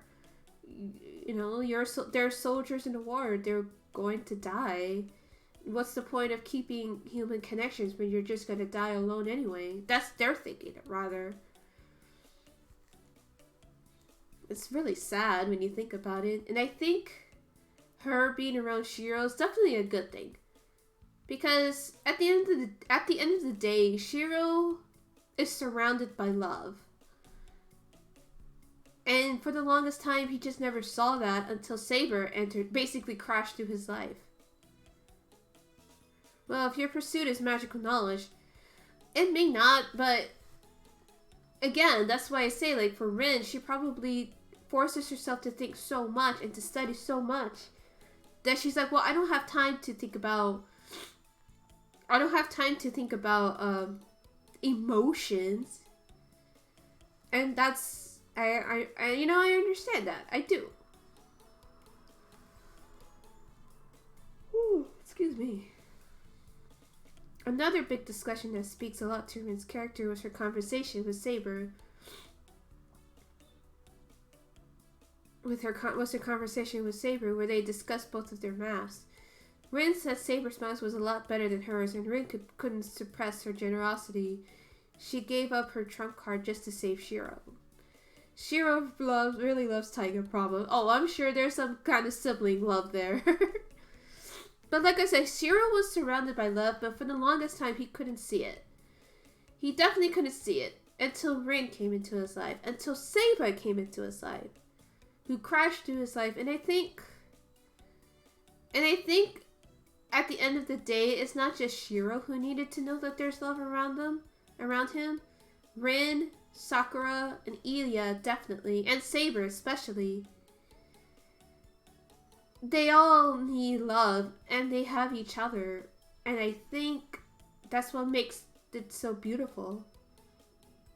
Oh, she can never see it, but we don't know what's going on in her head. In fact, Sakura may have noticed more than what she leads us to believe. After all, she has, she did live with Shinji for a while.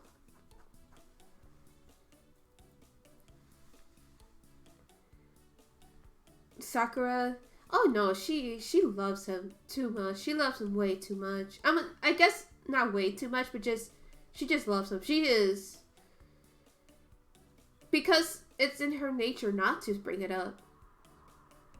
Yeah, it makes sense in her passive nature. Exactly. That's what I mean. Like, we don't know what's going on in her head. We don't know how much of his mask that she actually sees.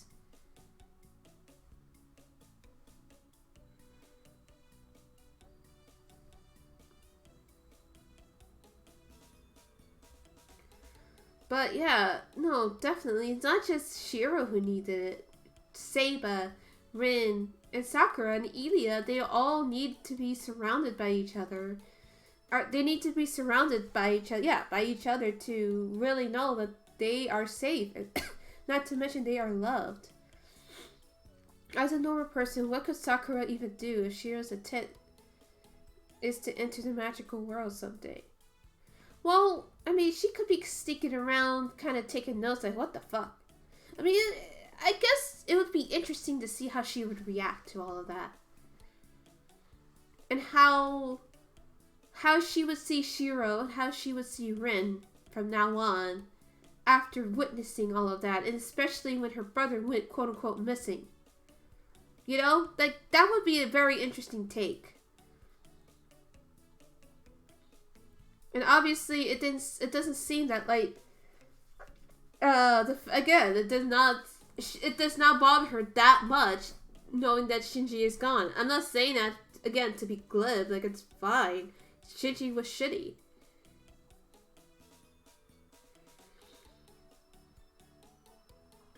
But yeah, both Rin and Shiro both being magical people made their relationship a lot stronger since they don't need to hide.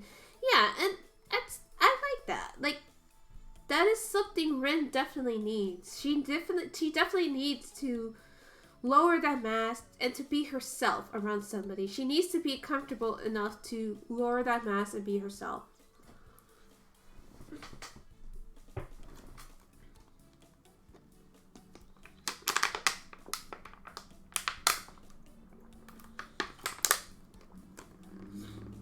Being a normal person, having to see all this shit and get mixed up anymore.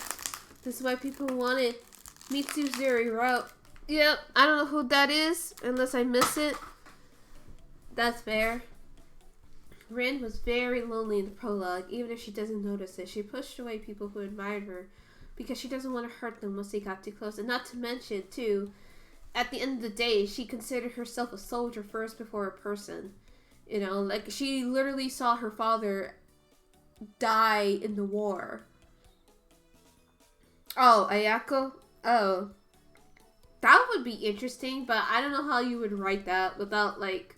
Because she's already had to go to the hospital, like, a couple times or so. So, like... I don't know.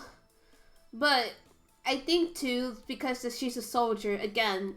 In her eyes, she's meant to die in this war. Like, or she would have to face her own mortality.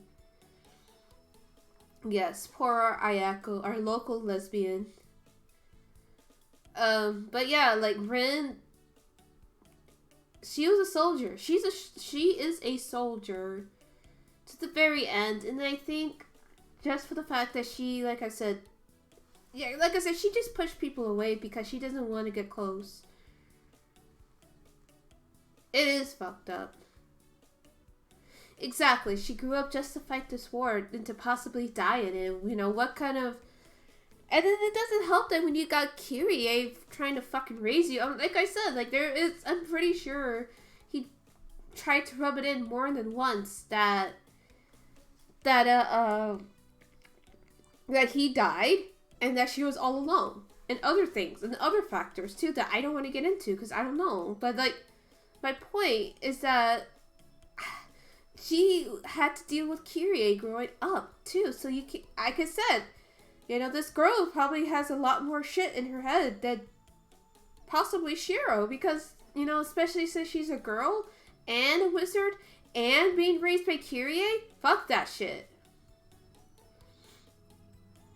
She had no other goals besides do magic stuff. She couldn't think about anything else, or she may have just broke down. Yeah, pretty much it. We can tell Rin cares about allowing her family prestige to enter the war just because, yeah, or maybe she doesn't care about it, but she doesn't want to admit it to herself because, I mean, another way to look at it too is that, Especially once Archer was gone, she pretty much had to make up an excuse just to stay with Shiro at the Shiro household. I mean, yes, I knew it was gonna happen, but still, she still had to postulate and be like, "Well, I guess I can stay here and help you." It's like, dude, just admit that you want to be here, and not go back to that lonely ass house.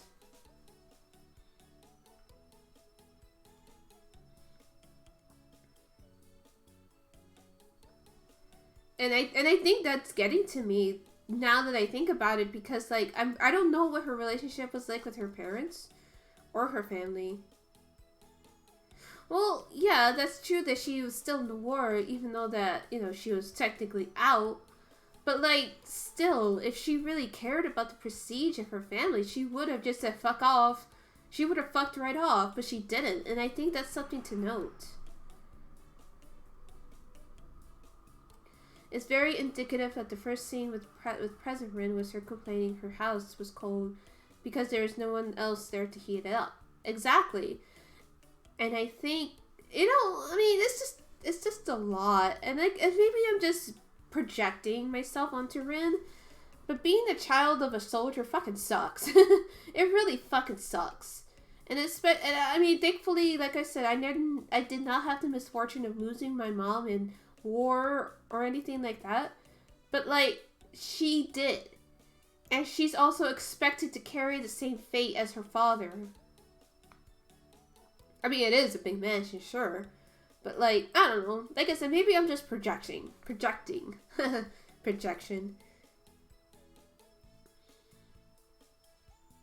There's so much about Rin that I really want to explore. It's not even funny. Yeah, Rin has a moral compass that she obviously cares about more than anything else. If she did really care so much about family, prestige above everything else, she wouldn't have said. That's what I mean. Maybe she doesn't realize it yet, and that's fine. She's still young. Being a reader, that it is true, but like I said, I do feel especially when it comes to Shiro, Rin, and Saber, I feel like I do project myself there a little too much at times, but I don't know. I mean, I guess that's the point. Yes, that's the intention of writing anything or doing art in general, that you do have your own personal experience with it. But I just worried. I'm starting to get worried that my own judgments is starting to clear, my own history and such is starting to cloud my judgments and thoughts and donks and stuff. It's just a lot to think about.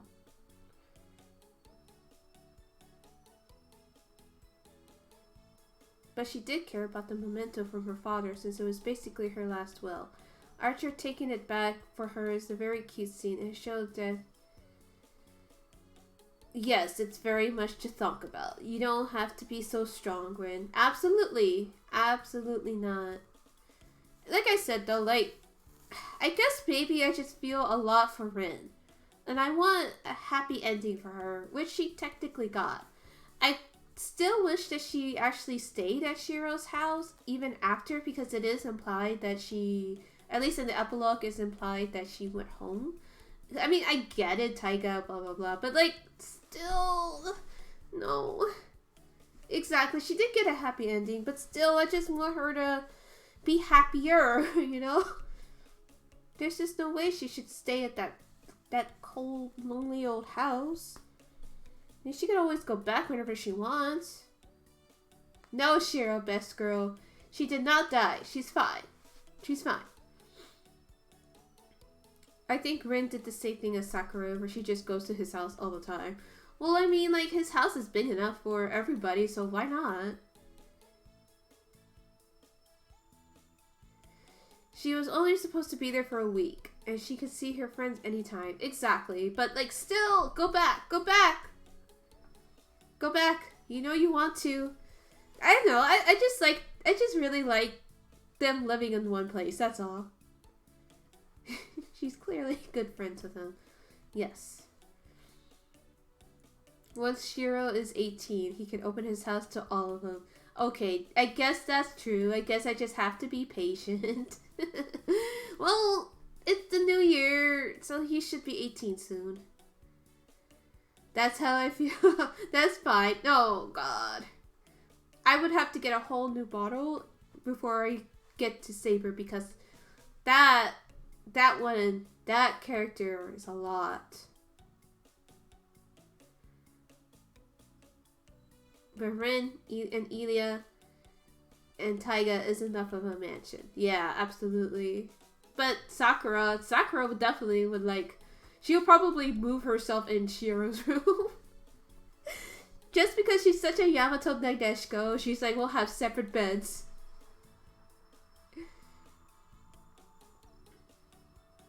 Enough about those. Oh, Shiro, best girl.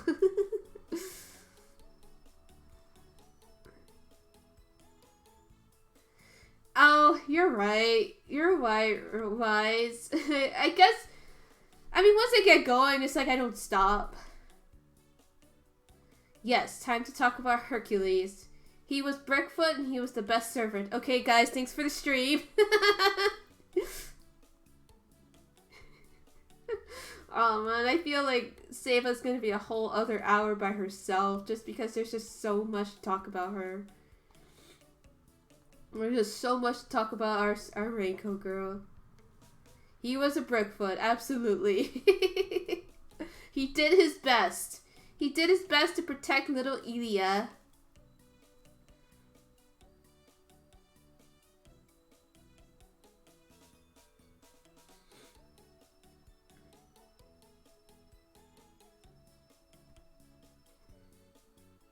He was a Brickfoot.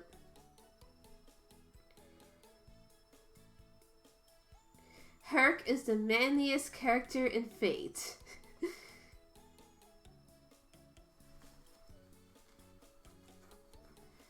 I think... Well, if Nasu said it, then I guess it must be canon. Herc, I feel, was a representation of the invisible barrier that Elia had that pushed people away from her. That's true. That could be true, too. He talked at the end, too, showing he was... So that could also have... or that could also be a foreshadowing for Elia to pretty much discarding that and joining the family. He said something they actually said. Oh, I don't know. I'm depending on you guys. But yeah, it's definitely foreshadowing that Elia has also broken through her own sanity, aka familial abuse. Because let's be real, that child has been abused by her family. I don't care what anybody said. You like, in order to get a fucking body tattoo like that, come on now. Yeah, that child has been abused, and for her, it's almost like she finally realized, like, holy shit, maybe I shouldn't, like, be fucking these people up.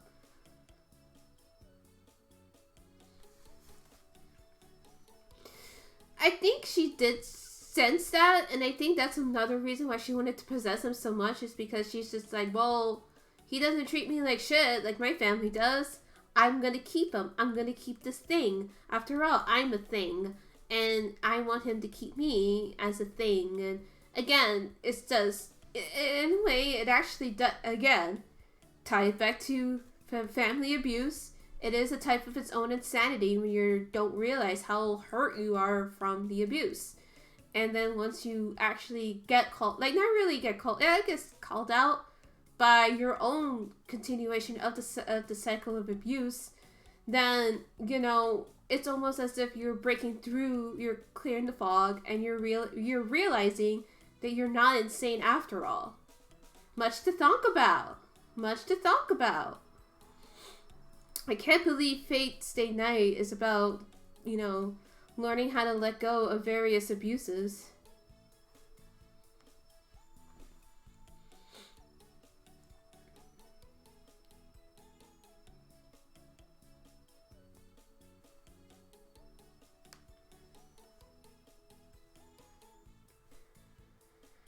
Ooh. Just a lot to think about. Yeah, fate. I feel at the end of the day, it's not. It never is actually about the magic stuff. It never is. It's about letting go, cycle of abuse. And I actually want to make a point about Lancer in a bit. Hold on. Let me read Inu's comment. Personally, I feel like Ilia's character had a decent character arc, even if it was modeled like Shiro.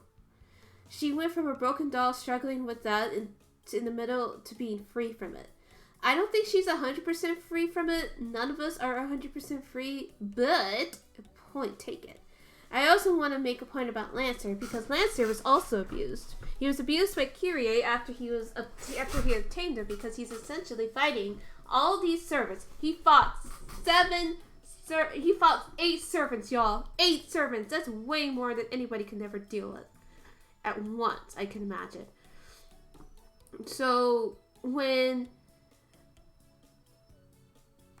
Ilia's insanity is now channeled to be less violent with Shiro. Lancer is a legend. He is. He truly is. But more so to the point, I feel like Lancer's abuse is more of the lesser extent that a lot of cis men tend to go through, especially when it comes to like always having to fight other people's battles, aka soldiers, but more so to the point that Lancer was just used by Kyrie as a tool.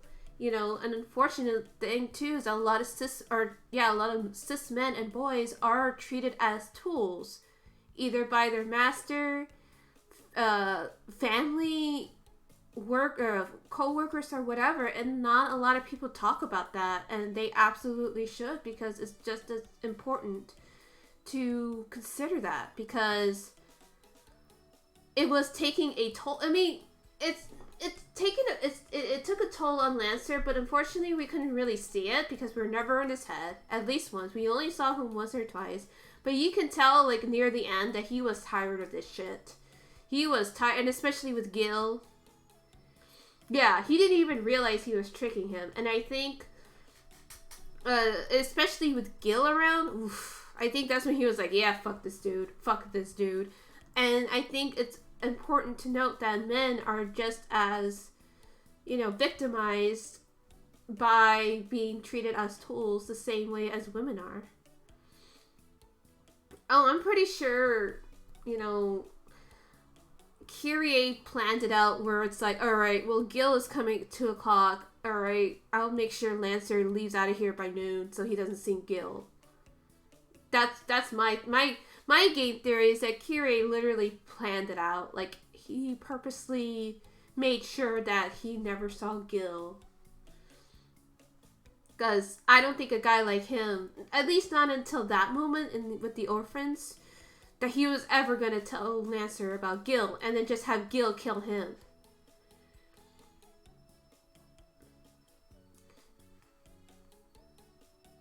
Well, he technically is. I mean, he is the priest, I'm pretty sure that dude has, he's big brain. He's a big evil brain. Exactly wise. Even Issei was worried about Shiro early on. And I think that was a point.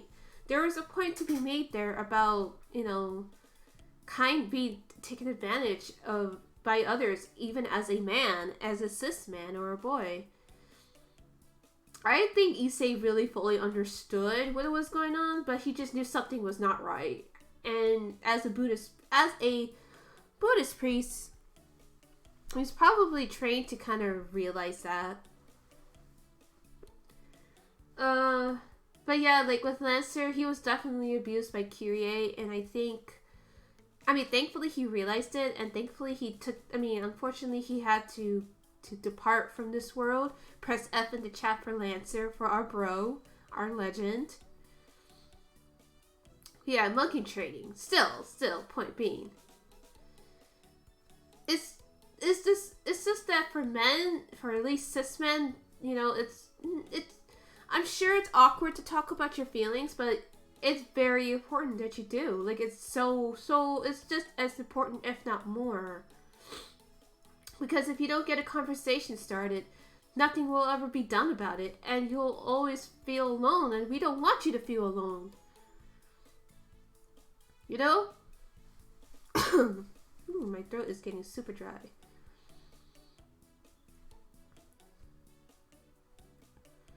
So yeah, that's why I say with Lancer, he was also abused by, the story as well.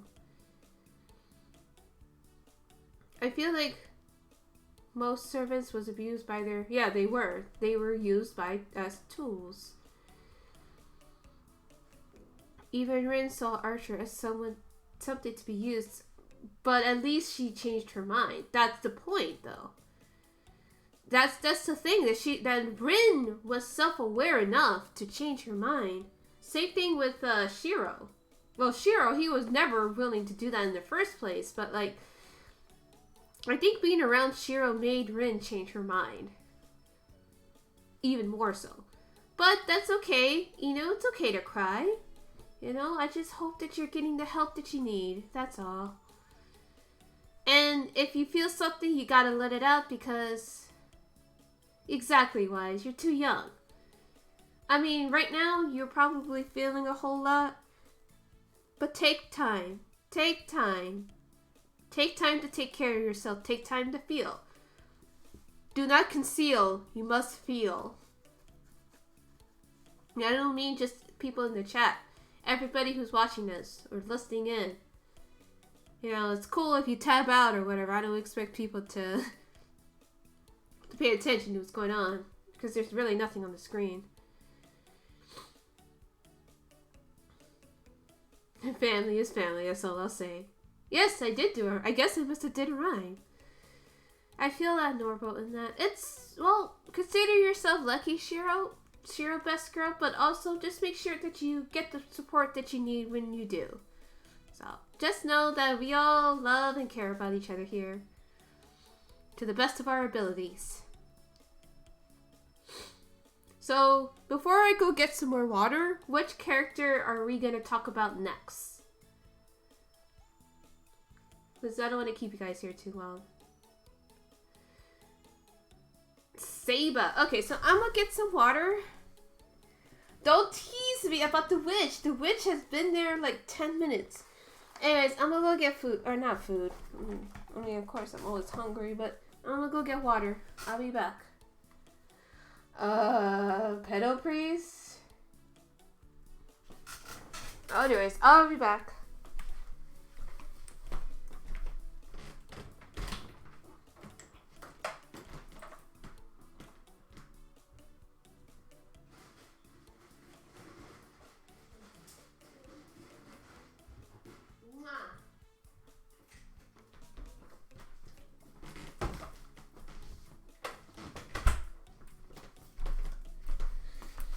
Okay.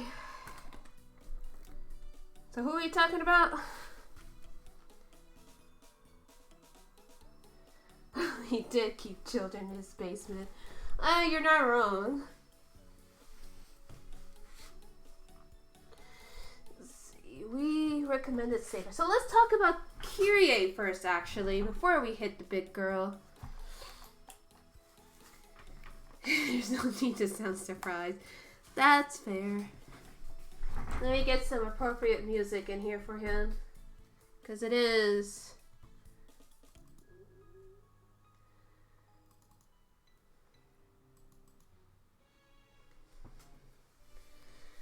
Yeah, we didn't touch on them.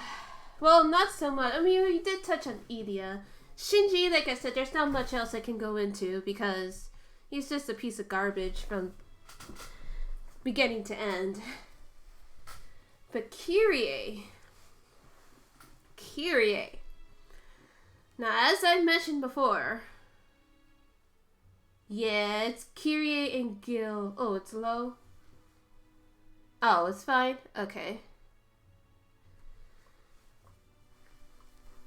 So,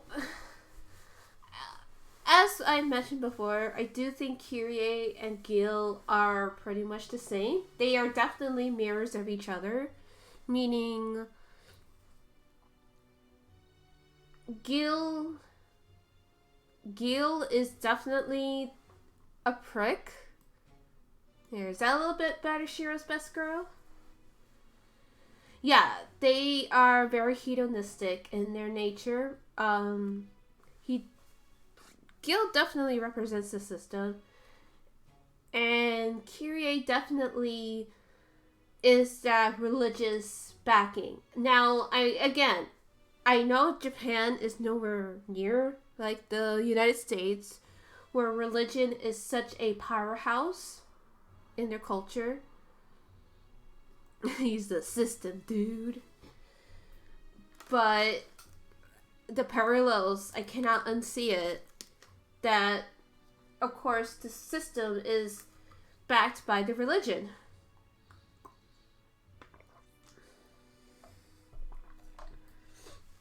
And I'm only using my Western eyes. I'm sure Nasu didn't intend. Yeah, yeah. He acts in the shadows definitely, but like, I'm pretty sure Nasu probably, when he was studying religion, he was mostly I won't say mostly, but I guess he was probably noticing. That's probably the best. They were noticing rather that religion plays such a huge thing here, at least in the United States. It, as much as people say, oh, religion and the church and state are separate, no, they are not. And just for the fact that Kyrie works in the shadows and he is as evil as he is, and I've been mentioning, of course, the evangelists on the Western Hemisphere and how disgusting they are and how they take advantage of not just, little old ladies, but the psyche of the children, the teenagers, adults, everybody involved in the church. And like I said, I'm pretty sure Nasu did not intend that to come out as it did, but that's how it reads to me. And well, it can be. If you're not Catholic, if you're not Christian, it can be. Well, the thing about it is that I did live in, as much as I want to go. Okay, so I lived in Arizona, where there's so many different types of like Christian religion, who have their hands in like not just you like being a based Brit. Oh, I'm sure British culture has their own conundrum with religion. Saba is your king, wig. But anyways, at least in Arizona and around that area, there are a lot of Christians. There's a lot of Christians who have their hands on corporations. Arizona is one of the worst states to have at the time of this recording. The worst public schools in this country. And as a result, they have a lot of private Christian schools. So, and there's a lot of Catholic schools. I mean, there's Catholic schools here where I'm at, but there's a lot more Christian schools. And to be honest with you, there's a lot of them in the workplace. There's a lot of them in the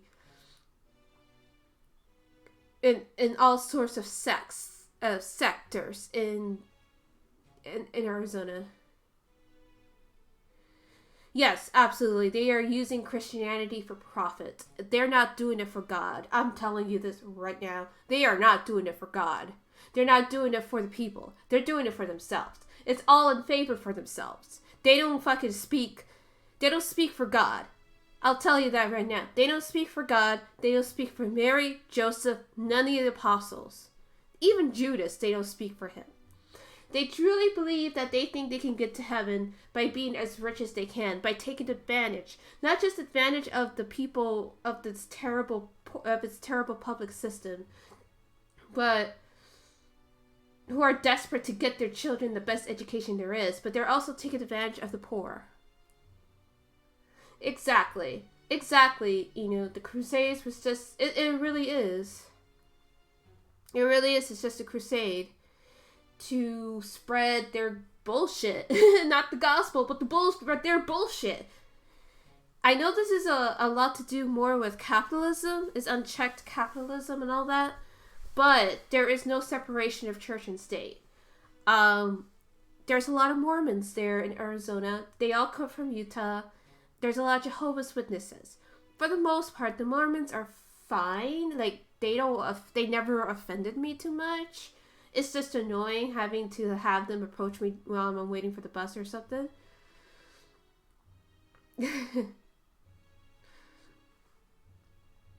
I don't know how to pronounce that wise. They are very xenophobic. I should say the Christians, ironically, are very xenophobic. And they are very righteous.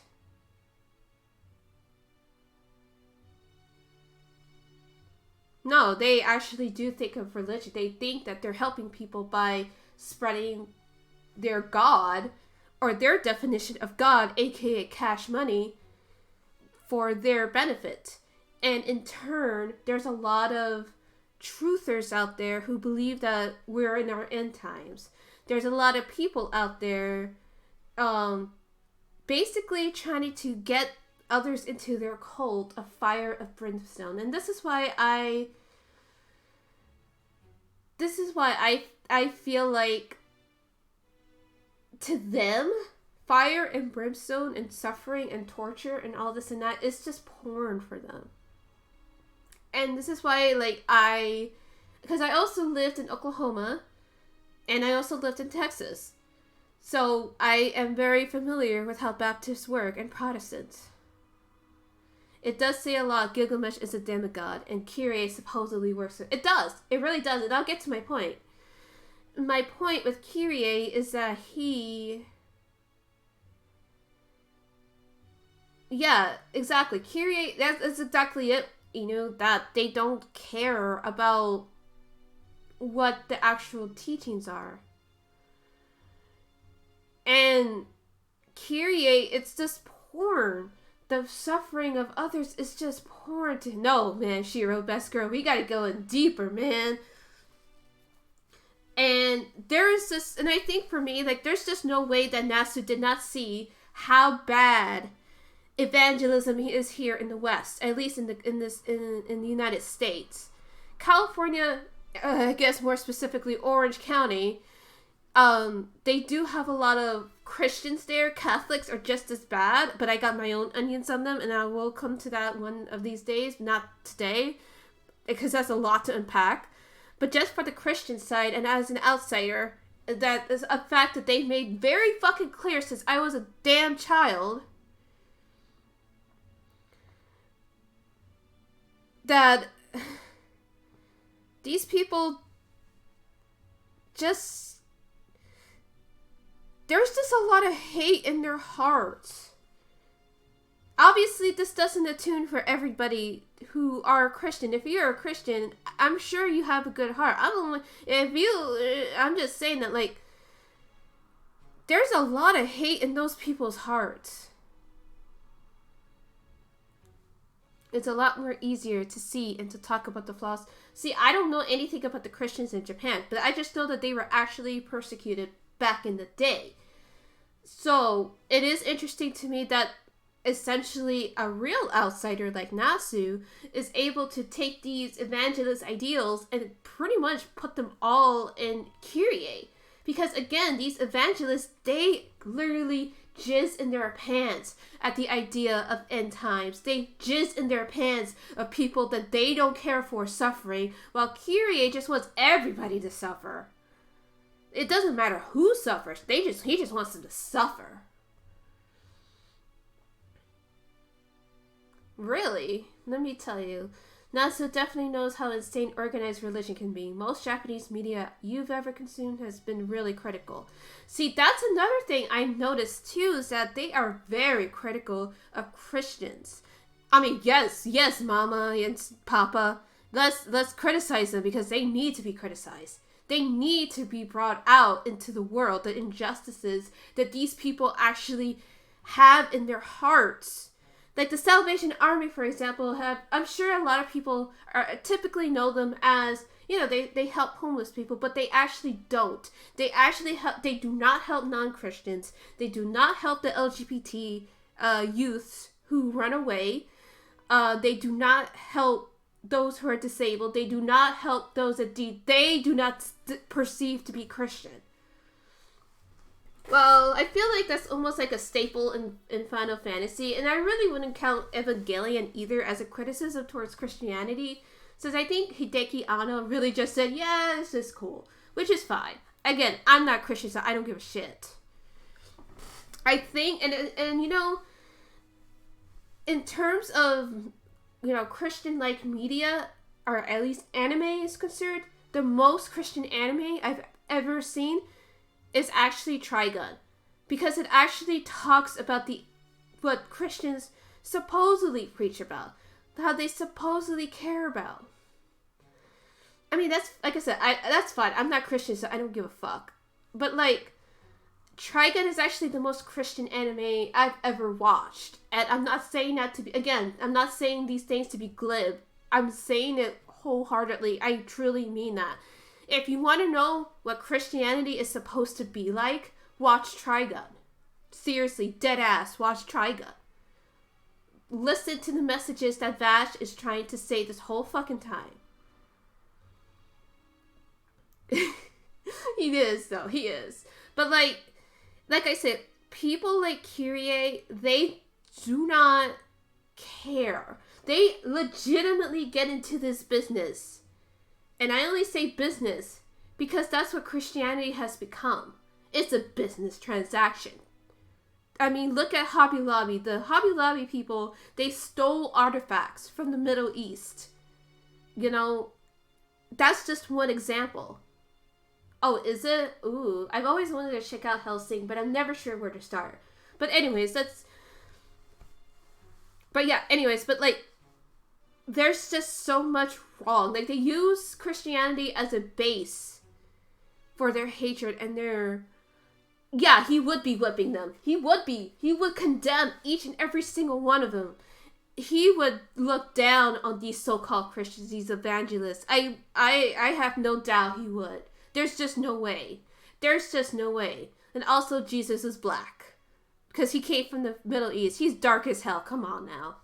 There's no way. There's no way he's a fucking blonde-haired, blue-eyed, white-skinned dude. Come on now. That's fan art. That's fan fiction. But anyways. Like, Kyrie is just so... I guess what takes me out about Kyrie, he's just so... embellic and he's just so, like, when I see Kyrie, and after everything that he's done and after everything that he said, I just see him as nothing more than just another evangelist who's coming at the idea of fire and brimstone. Like, he does not give a shit. He truly does not. He is not a man of God, and yet he wears the cloth of a man of God. Because anybody can wear the cloth of God. Christianity was always a scam. Yeah, no, like, I don't necessarily, like, I agree to a point. Because I do think faith is important to have. But the second you make that shit physical, that's it, dude. Well, you're a priest cosplayer now, Ash? I guess, I mean, like, obviously not literally, but like I said, I think it's very important to have faith. But I honestly do feel that if you make it physical with the exchange of money, then yes, that is truly not... It's not spiritual so much as it is you're just trying to either exploit someone for their faith or I don't want to say get exploited, because you're not purposely hurting yourself. You want to show off your faith. That's fine. I think that's fine. I think the point I'm trying to say is that the instant you withheld information about spirituality is the moment that you are not for God anymore, or the moment you are not for whatever. I guess I feel like there's a limit. There's definitely a limit when it comes to exploitation of faith.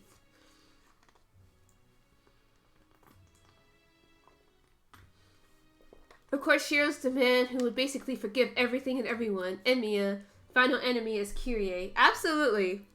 Your irony is definitely not lost on me.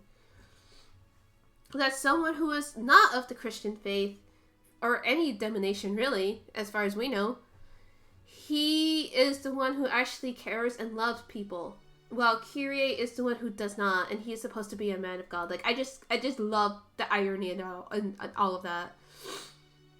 No, he absolutely is what a priest should be. Shiro was right that Kyrie was a sworn enemy, considering how bad he was. He's just fucking awful. Oh my god. But it's Shiro's fashion disguise. Possibly. In another life, maybe. But no, like I said, if you want something that's actually Christian, definitely watch Trigun. It's a Western / sci-fi, and it's actually, I love the setting by itself, but like the message is just so good. Like it's so good. It's so good. It challenges it. It actually legitimately challenged that idea. Exactly. Press F in the chat for Wolfwood. But like, it's just so good. And I really do find it fascinating that Nasu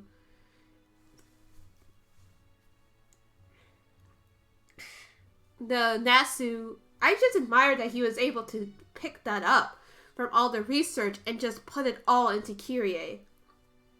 Gilgamesh, is really not much else I could say about him other than he's a prick, and that he's also banned from all establishments ever. A red-haired man who saw the worst of the world and still loves humanity. Well, that's something that Kyrie can never do.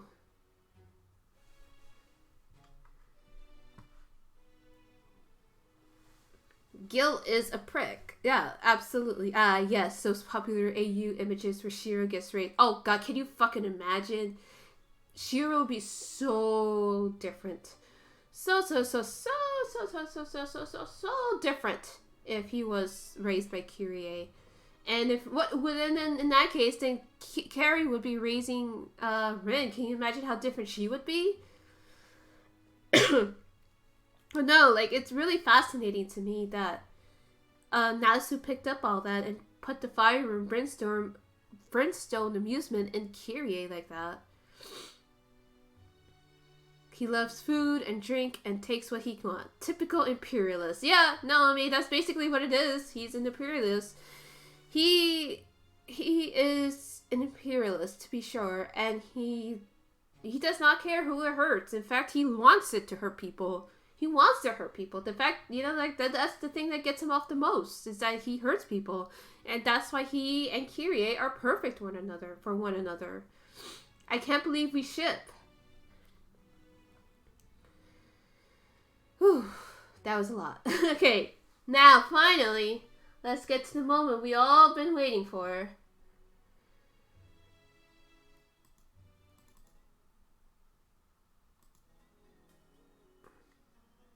He has too much stuff and he just wants more. It never ends with Gilgamesh.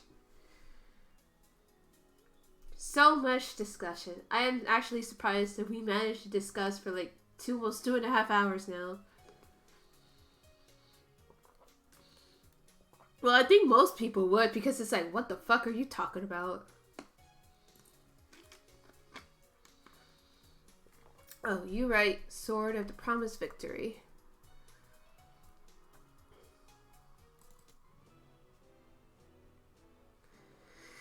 It's gonna be so long. Oh, yeah, it is. It will be, but it's fine. It's worth it because I get to bond with you guys more, and, I get to lay out all my feelings. So finally, the moment we've all been waiting for. We're gonna talk about our girl, the one, the only, King Arthur, Saba.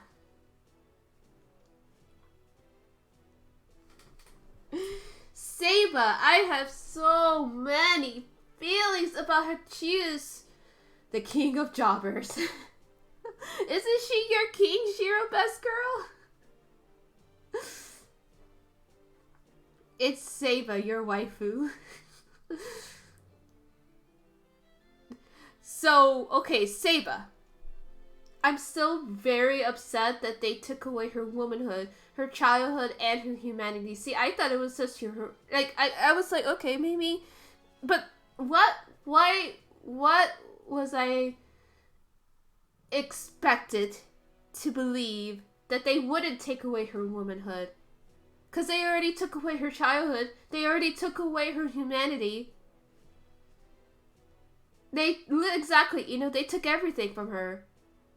They hurt this poor woman, this poor girl, who only wanted to serve her country. I don't know what it's like for the British side. I guess how do British people see King Arthur? Shiro, best girl. I guess would you have an inclination, or at least how do you? I guess aside from Fate Stay Night, how do you see the myth of King Arthur? I guess how would a actual British person felt about what they did with this myth? Because that's something I'm actually curious. Because obviously that's taken away. Well, nobody would be prepared for that outcome. Nobody's prepared for any outcome. All she understood, she pulled out the sword, she becomes king, a bada bing, a bada boom. Get Saba in the throne room. But like, she wasn't allowed to love, she wasn't allowed to feel.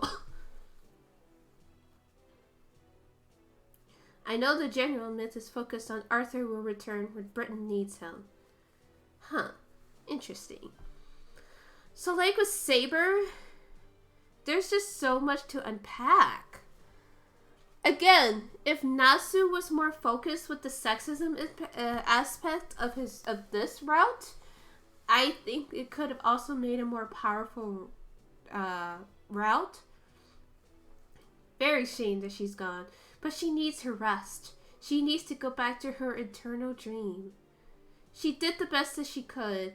It is so fucked that she had to die like that. It's so fucked that she had to die like that. It's so upsetting. And like, the fact that she was so desperate to get the Holy Grail. Yeah, I mean, that's fine. I do like her a lot. And I'm so glad that they took out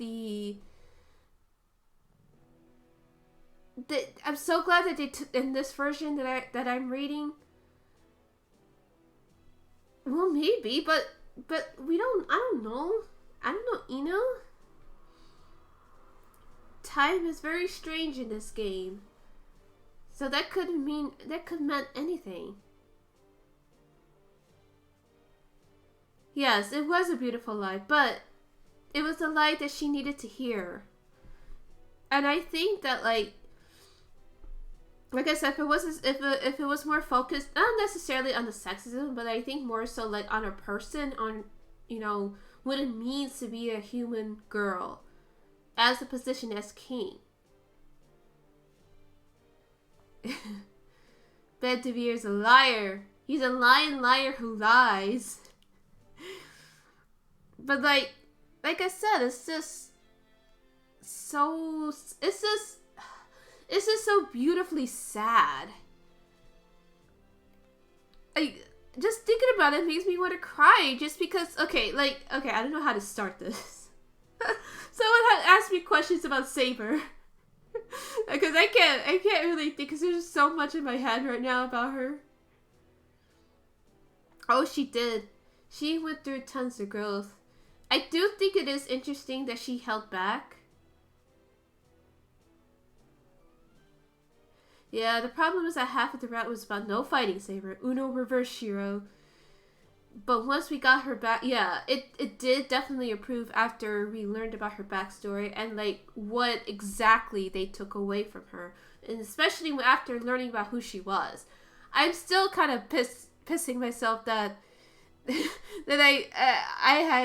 thought that she was Joan of Arc this whole fucking time. But then again, she had the cadence of someone, because Joan of Arc was someone who pretty much like took responsibility for her country, even though her country also betrayed her. Don't forget, Joan of Arc was also burned like a witch. That's true. And yes, I did thought that Arturia was Joan of Arc. But that, I mean, it still would have, I guess it would have made sense. It made sense in my brain because, you know, Joan of Arc was her childhood, her womanhood, and her humanity was also taken away just because she heard voices of God. Now, whether or not that's true, I don't know. I just know that that was also taken from her. And she was still just a child when she died. I guess if it was Joan of Arc, there would have been a lot more imagery of God, huh? But then again, wouldn't that be something? Wouldn't that have been something? A priest like Kyrie, fighting against the woman Joan of Arc, or not fighting against the woman, but the master of Joan of Arc. The woman who believed in the word of God versus a man who perverts the word of God. That would have been, that would have been so good. But I suppose we could take King Arthur and switch the sexes up. Nobody said we couldn't.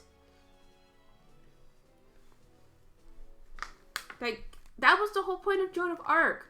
She never meant... That is really... And, like, the thing about it is that she never gave birth to her son. Didn't they say that they basically took, like, a piece of her hair and just basically made a test tube baby out of that?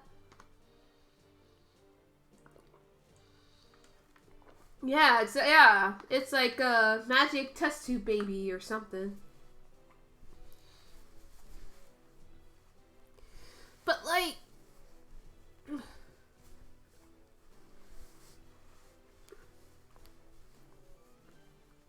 No, you're right, Wise. Arthur is still a strongest symbol, but I feel like, I don't know, maybe nowadays I feel like people who think of King Arthur, they think that he's like the pinnacle of the Middle Ages, of medieval times. Not necessarily the Christianity, although that is a big factor. I guess it depends on your culture. I mean, for me personally, I just think of him as, you know, the pinnacle of medieval times, maybe at the beginning of the Crusades, but that's as far as Christianity for me. Oh, I don't know. That's what I mean though. Like, from what but then again, like I said, it really depends on your culture, because I do have some Christian friends who you know still think about Christianity and all that. But you know, from what they said, from what I gather, they they do think of Arthur as part of like the religious aspect of it, possibly, but I don't know if they're not from the UK, so I don't know. Can somebody in the UK confirm or deny, or just add to the discussion, or if this is watched on YouTube, any British people out there, with some British people, can y'all like let me know in the comments? I want to know. I'm an ignorant American swine, so let me know. Okay, what's the question? What is the question? What do I think about Seiba and Shiro? So, I think I mentioned this earlier on Shiro's side of things, that it was definitely puppy love. I think it was puppy love for Saber as well, but I also think it was more respect on Saber's half. Like, there's a lot of respect for Shiro after going through what they've been through together. I don't necessarily see them as romantic quite yet. Maybe it's just because my focus is just trying to heal Shiro to get from point A to point B. And yes, to get them to understand each other. But I definitely see them more as, like, after the puppy love feelings go through, I see them better more as friends for right now. I mean, I could definitely see the romantic aspects of it. Like, it's not like I don't. The possibility is there. It's just that right now, as of this route, they're both just started to heal from their pain. Oh, with Saber, she's literally just died. But, like, I just really feel like with Shiro, on Shiro's side of things, that he needs to, you know, grow up a little bit more, maybe. And I feel like Saber needs to enjoy her life as, you know, as Saba. Not as a king, but as Artoria. Now, I know, Ino, you're probably dreading all this for me to say, but like I said, I absolutely do see the romantic aspect of it, and I do think it is possible, and they would make a very cute couple. Like, you know, like, Shiro being, you know, crying for Saber is not a small thing, to be sure. I mean, that's fine, Wise. You know, everybody has their onions. And, like, I don't know, like, for me personally, I just really see them more as, like, puppy love. Like, maybe if they do end up romantically with one another, it'll be fine. It'll be fine for the most part, but once those feelings fizzle out, then it's like, eh. Yeah, exactly. I mean, that's fine. That's what I mean. Like, they both still need to work on themselves, and like I said, Saber's fucking dead in her timeline, finally. But, like, as far as Shiro goes, he still has a lot to deal with. Same thing with Saber. I think if she lives a little as Artoria, not as king, but Artoria, and I think if Shiro's able to grow up a little bit and is able to enjoy himself more as himself, then yeah, definitely. And I could see why. Like, obviously I would never ship him with Ilya. I would never ship him with Kyrie. I mean, I like hate ships. Like, I don't know, I feel like I like Lancer and Gil more just because they're both adult men, and I just like them as a hate ship. But, like, I would never ship him with Kyrie. I would never ship Shiro with Kyrie, but I would definitely not ship him with Ilya. That's, no, bro. They're family. They're siblings. What the fuck's wrong with you? I feel like, yeah, even after this whole route, Shiro still, yeah, he has so much work to do, but it's a step. It's a step in the right direction. And I'm hoping things will get better for him in the long run. I really do. But as far as shipping goes, like I said, like, I definitely see him and Saber. I definitely see him and Sakura, and I definitely see him and Rin. So it's possible. And Issei too, because why not? Throw him in there. Well, he has his whole life. Yeah, that's true. I mean, of course, no one's ever truly over their stuff. It's just more like, he needs to at least get past the first goal here. You know what I mean? Yeah, Issei should have been around. He should have been a romantic interest. My ships are Shiro and Rin, or Rin, Shiro, and Saba, aka the harem. That's legit. I do wish that we could have, like, seen more CGs of Shiro's and Saber's date. That would have been adorable. I want to see her with the stuffed animal.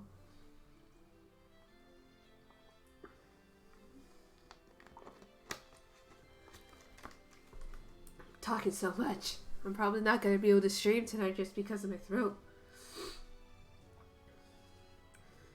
But as far as Saber goes, I really do enjoy her character a lot. I mean, I'll be honest, I actually was going to get to that. As far as scenes go, my favorite scene is definitely when Shiro tells Shinji to shut the fuck up and he fucking books it. Another good one is when he stabbed Kyrie. Jeez, my shit is very violent. But as far as cute scenes are, I definitely like the slice of life with Ilya and Rin, and with Rin and Ilya. Like, I just really like that slice of life one. I was just gonna say that with Saber's backstory, I could kind of see how people could get irritated by it, because it does appear a lot more than I thought. I mean, it is very important information, but it's definitely one of those things where it's like, all right, I kind of get the point. Can we do something? Can we flash? Like, if they really wanted to drive home more about her flashbacks and about her previous life, I think we should have had a moment where we see, like, kind of like have Shiro shut the fuck up for a minute and just kind of have a scene where Saber is interacting with, like, a knight. Like a real scene of that, not just like a couple words spoken here and there, just like an actual scene. That would have been cool, and to kind of really drive home the whole, hey, Saber had her humanity, childhood, and womanhood taken away, and she isn't allowed to express herself. And I think that would have been that instead of just telling us these things. Well, I'm just mostly talking about the memory parts. Like, anytime we saw her memories, it was unspoken, and I suppose it's fine for what it is. And but I'm not like. I think it's just more like, I feel like it was more like Shiro making assumptions. But if we had seen Saber being treated this way, then I think it would have driven it home more. But that's just how I feel about it. But I do like the flashbacks. The flashbacks are fine. I think another thing that I do like again were the slice of life with Rin and Elia. Like, I just really like that, and Saber. I don't know. Like, I just really, really like that. The fights are really good. I wish... actually, if I wanted to watch it, I'll just watch the anime. I know you guys say no, but I'm just saying that if I wanted to actually watch the fights were fine. I really liked it. I really like the Rider fight was good. The last guild match was so satisfying. Oh my god, it was so satisfying to see Saber stab that fucker. The fight between Shiro and Kyrie was okay. I feel like I didn't get the sense of it too much, other than the fact that he got tentacles and shit. What else?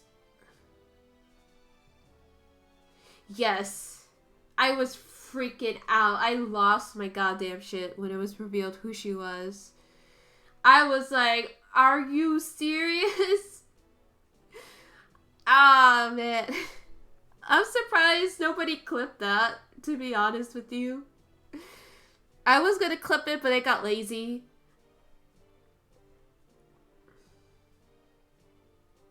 It was the perfect way to reveal Excalibur. Yeah, the fight was more Shiro fighting against the evils of the world. Kiri was more of just a dude talking about them and then got stabbed. Yeah, that's pretty much how I feel. But the fight between the last fight, at least, between Gil and Arturia. Oh my god, that was so good. That was so satisfying. That was so satisfying.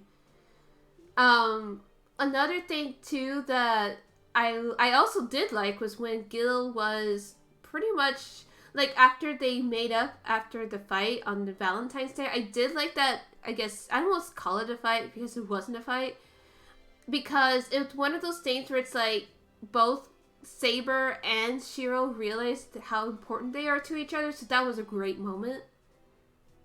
Oh, that moment, it was so raw. It was extremely raw.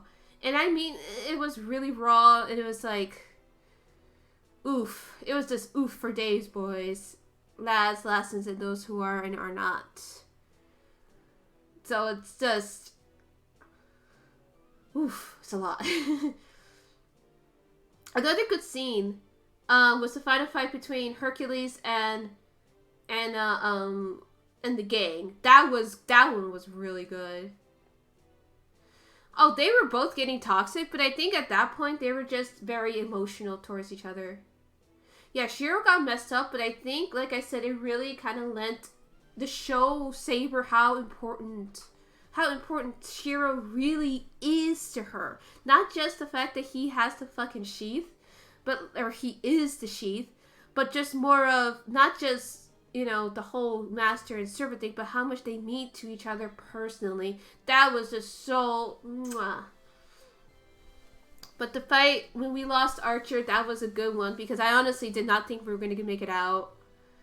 I'll be honest, the scene before we got to see the inside of Arturia, I could kind of see why, but at the same time, it's also pretty good. I liked it just for the fact that, again, it represented Ilya finally coming to terms that you don't possess people. They're things that, that she needs to stop the cycle of abuse. They're so salty that Caliber killed Berserker that much. Well, hey, when you're projecting, it's fine. It's fine. It's okay. I guess for me, I don't consider, what's used in a fight. I consider what it means in the story, because I just don't like useless action. I guess that's fair. It lessens Archer's sacrifice. I guess that's also fair, too, because we did just lose Archer. He was a bro. F in the chat for Archer bros. But, I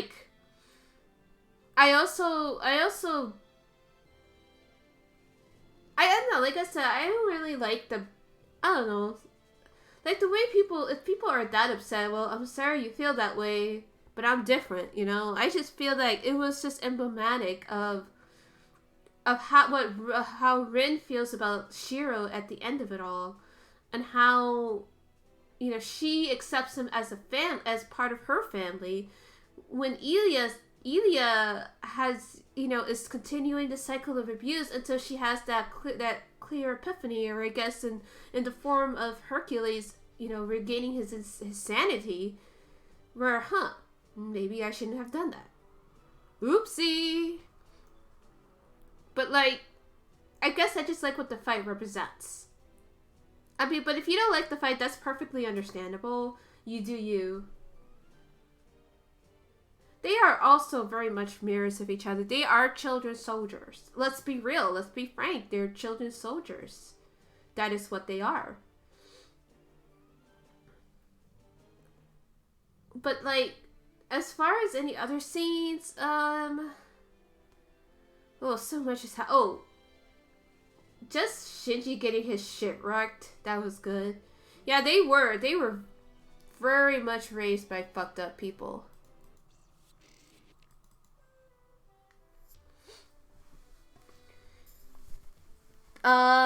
Let's see. Any other questions? Ilya was going hard to trying to kill Shiro. Well, it was more of she was just trying to break the thing. She was like, oh, if you don't want me, if you don't accept me, then I'm just going to throw you out. And I'll do that by destroying you. Yeah, exactly.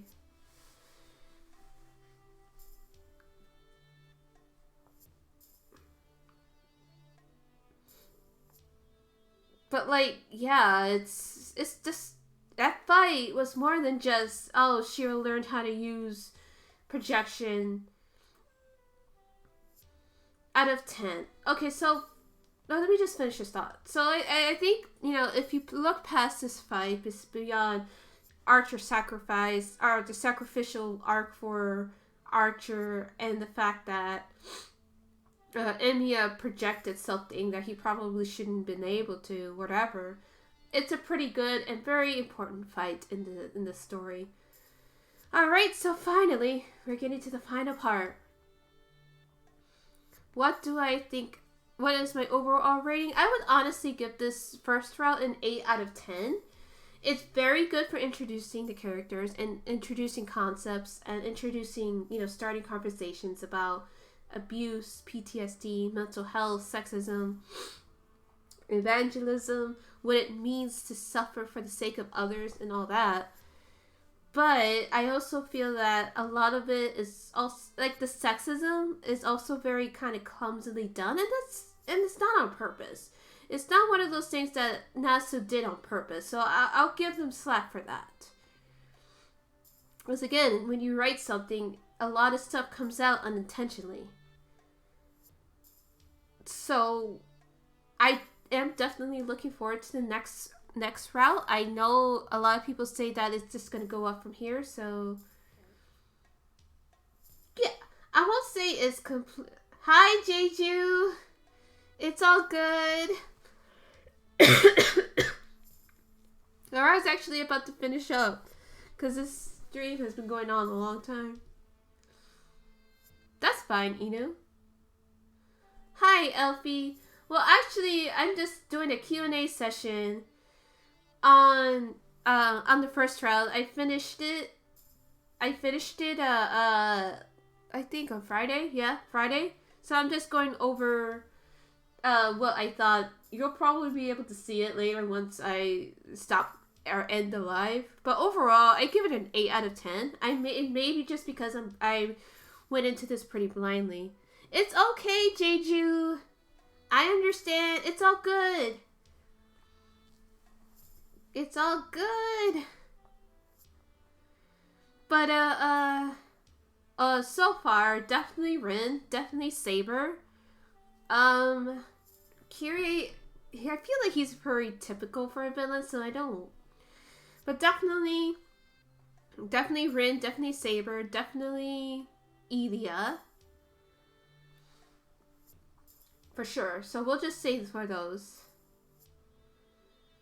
Ooh, gotcha. Tons of great stuff ahead in the next few routes. They really start to develop the core concepts and themes of Fate Stay Night. Ooh. Well, if you want, Elfie, you can hit that follow button, but next week I'm doing a spooky week, so I won't start until next week on Sunday. Just because I want to get the spooky stuff out of the way. And one of my expectations, I really, really want to get to know Rin more. It's okay, Jeju. No, get your sleep. Oh, and thank you for the follow, by the way, Elf. Yes, spooky, scary skeleton. So my expectations is that supposedly it's just going to go up from here. So I don't want to say too much. I just want more fleshed out characters. Other than Shiro. Shiro is fine for a beginning. I mean, it's fine if you expand him out too, but I think we're kind of done with him, but I don't know. We'll see. We'll see how that goes. I want a Rin route so bad, y'all. Like, now that I know the system, or at least somewhat understand the system and all that, I really, really, really, really, really, really, really, really, really, really want her point of view. I don't want to overhype it, but UBW is my personal. Ooh. I wonder why, Wise. I guess we'll find out next Sunday. But until then. But yeah, no, totally. Like, I do expect a lot more fights. I expect more tears. And I expect myself to fall in love more with Rin. I honestly do think that I'm on the road to become a Rin stan more than anything. As much as I do like Saber, as much as I enjoy Saber. Yes, we are 1/3 of the way done. And I'm going to try to be more careful on social media, Twitter especially, with spoilers and images that are spoiling. So, gotta be careful with that. But, yeah, that was the Q&A session. Thank you so much for joining. Yeah, like I said, I think I'm on my way to becoming a Rin stan. Like, as much as I like Saber, I feel like I sympathize more with Saber than I guess I could say she's my favorite character. But I definitely say Rin is definitely growing on me. Like, she definitely is, like, there. So, I think I'm gonna call it because my throat is hurting. So, thank you so much for joining my Q&A session. It's okay if you haven't been here all the way through. You can always watch this later. I will. I have water. I have plenty of water, but it's like Rin don't need no sad backstory. Like, it's fine to have a sad backstory. I'm just I'm just saying that I sympathize with Saber more than, like, I guess enjoy her. YouTube wise, you get some rest. Thank you so much. Thank you so much, everybody. If it wasn't for you, I would not be here. I don't know if I'll be able to stream tonight because of my throat. But Wednesday, I'm gonna probably do something. We'll see. Bye.